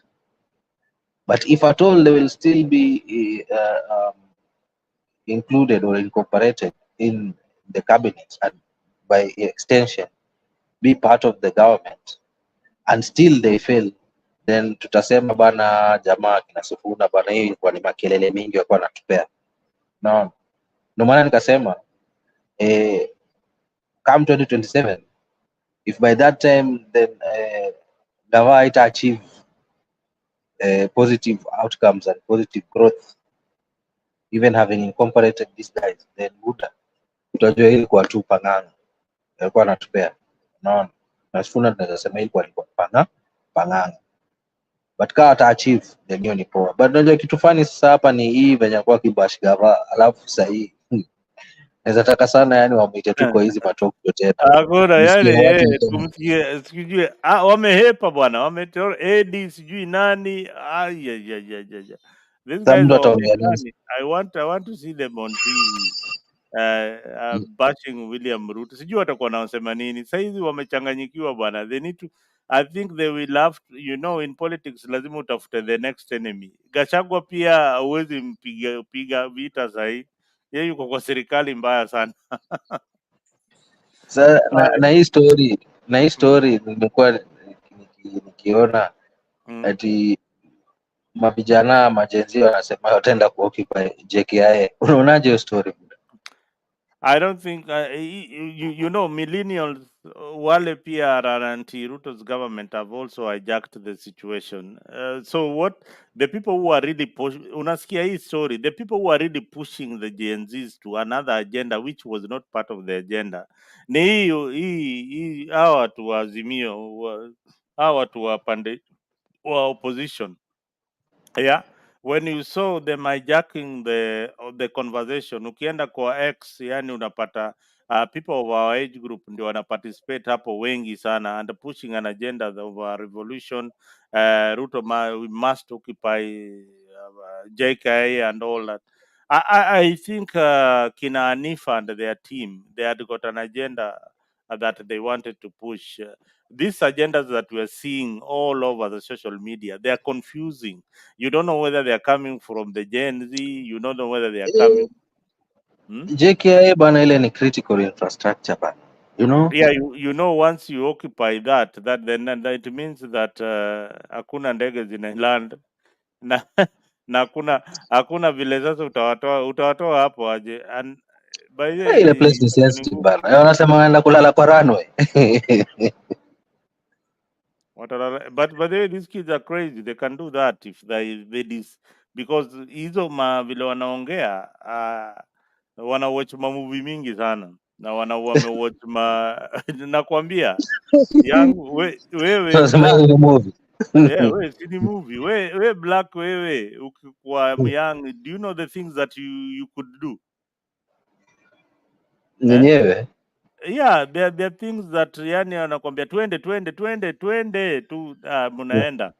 I remember the things that we used to do, and just out of peer pressure, you can do so much. You can do so much. They have tested their power. I think they are going all the way. Black, let me leave the conversation. Kuna mahali naenda for a meeting. I'll be back Okay, maybe sawa. after an hour or two. Thank you guys Okay. for being a part of the discussion. Awesome. Asante sana. Penny Nyagaka, you didn't come in today, but see you later when we open another show. Asanteni sana, awesome for being there. Gypsy Corner, asante sana kwa kuchangamka. And of course, those other earlier panelists, people like Themba, who are earlier in the show. We like your insight. Be coming to Africa. Make this Africa your mother station. Tafadhali kama una watch Africa and you have not subscribed, please do subscribe to Africa channel. Thank you for keeping me company up to this time. I am Muzalendo and see you later on. Asanteni sana na mkuwe na siku njema.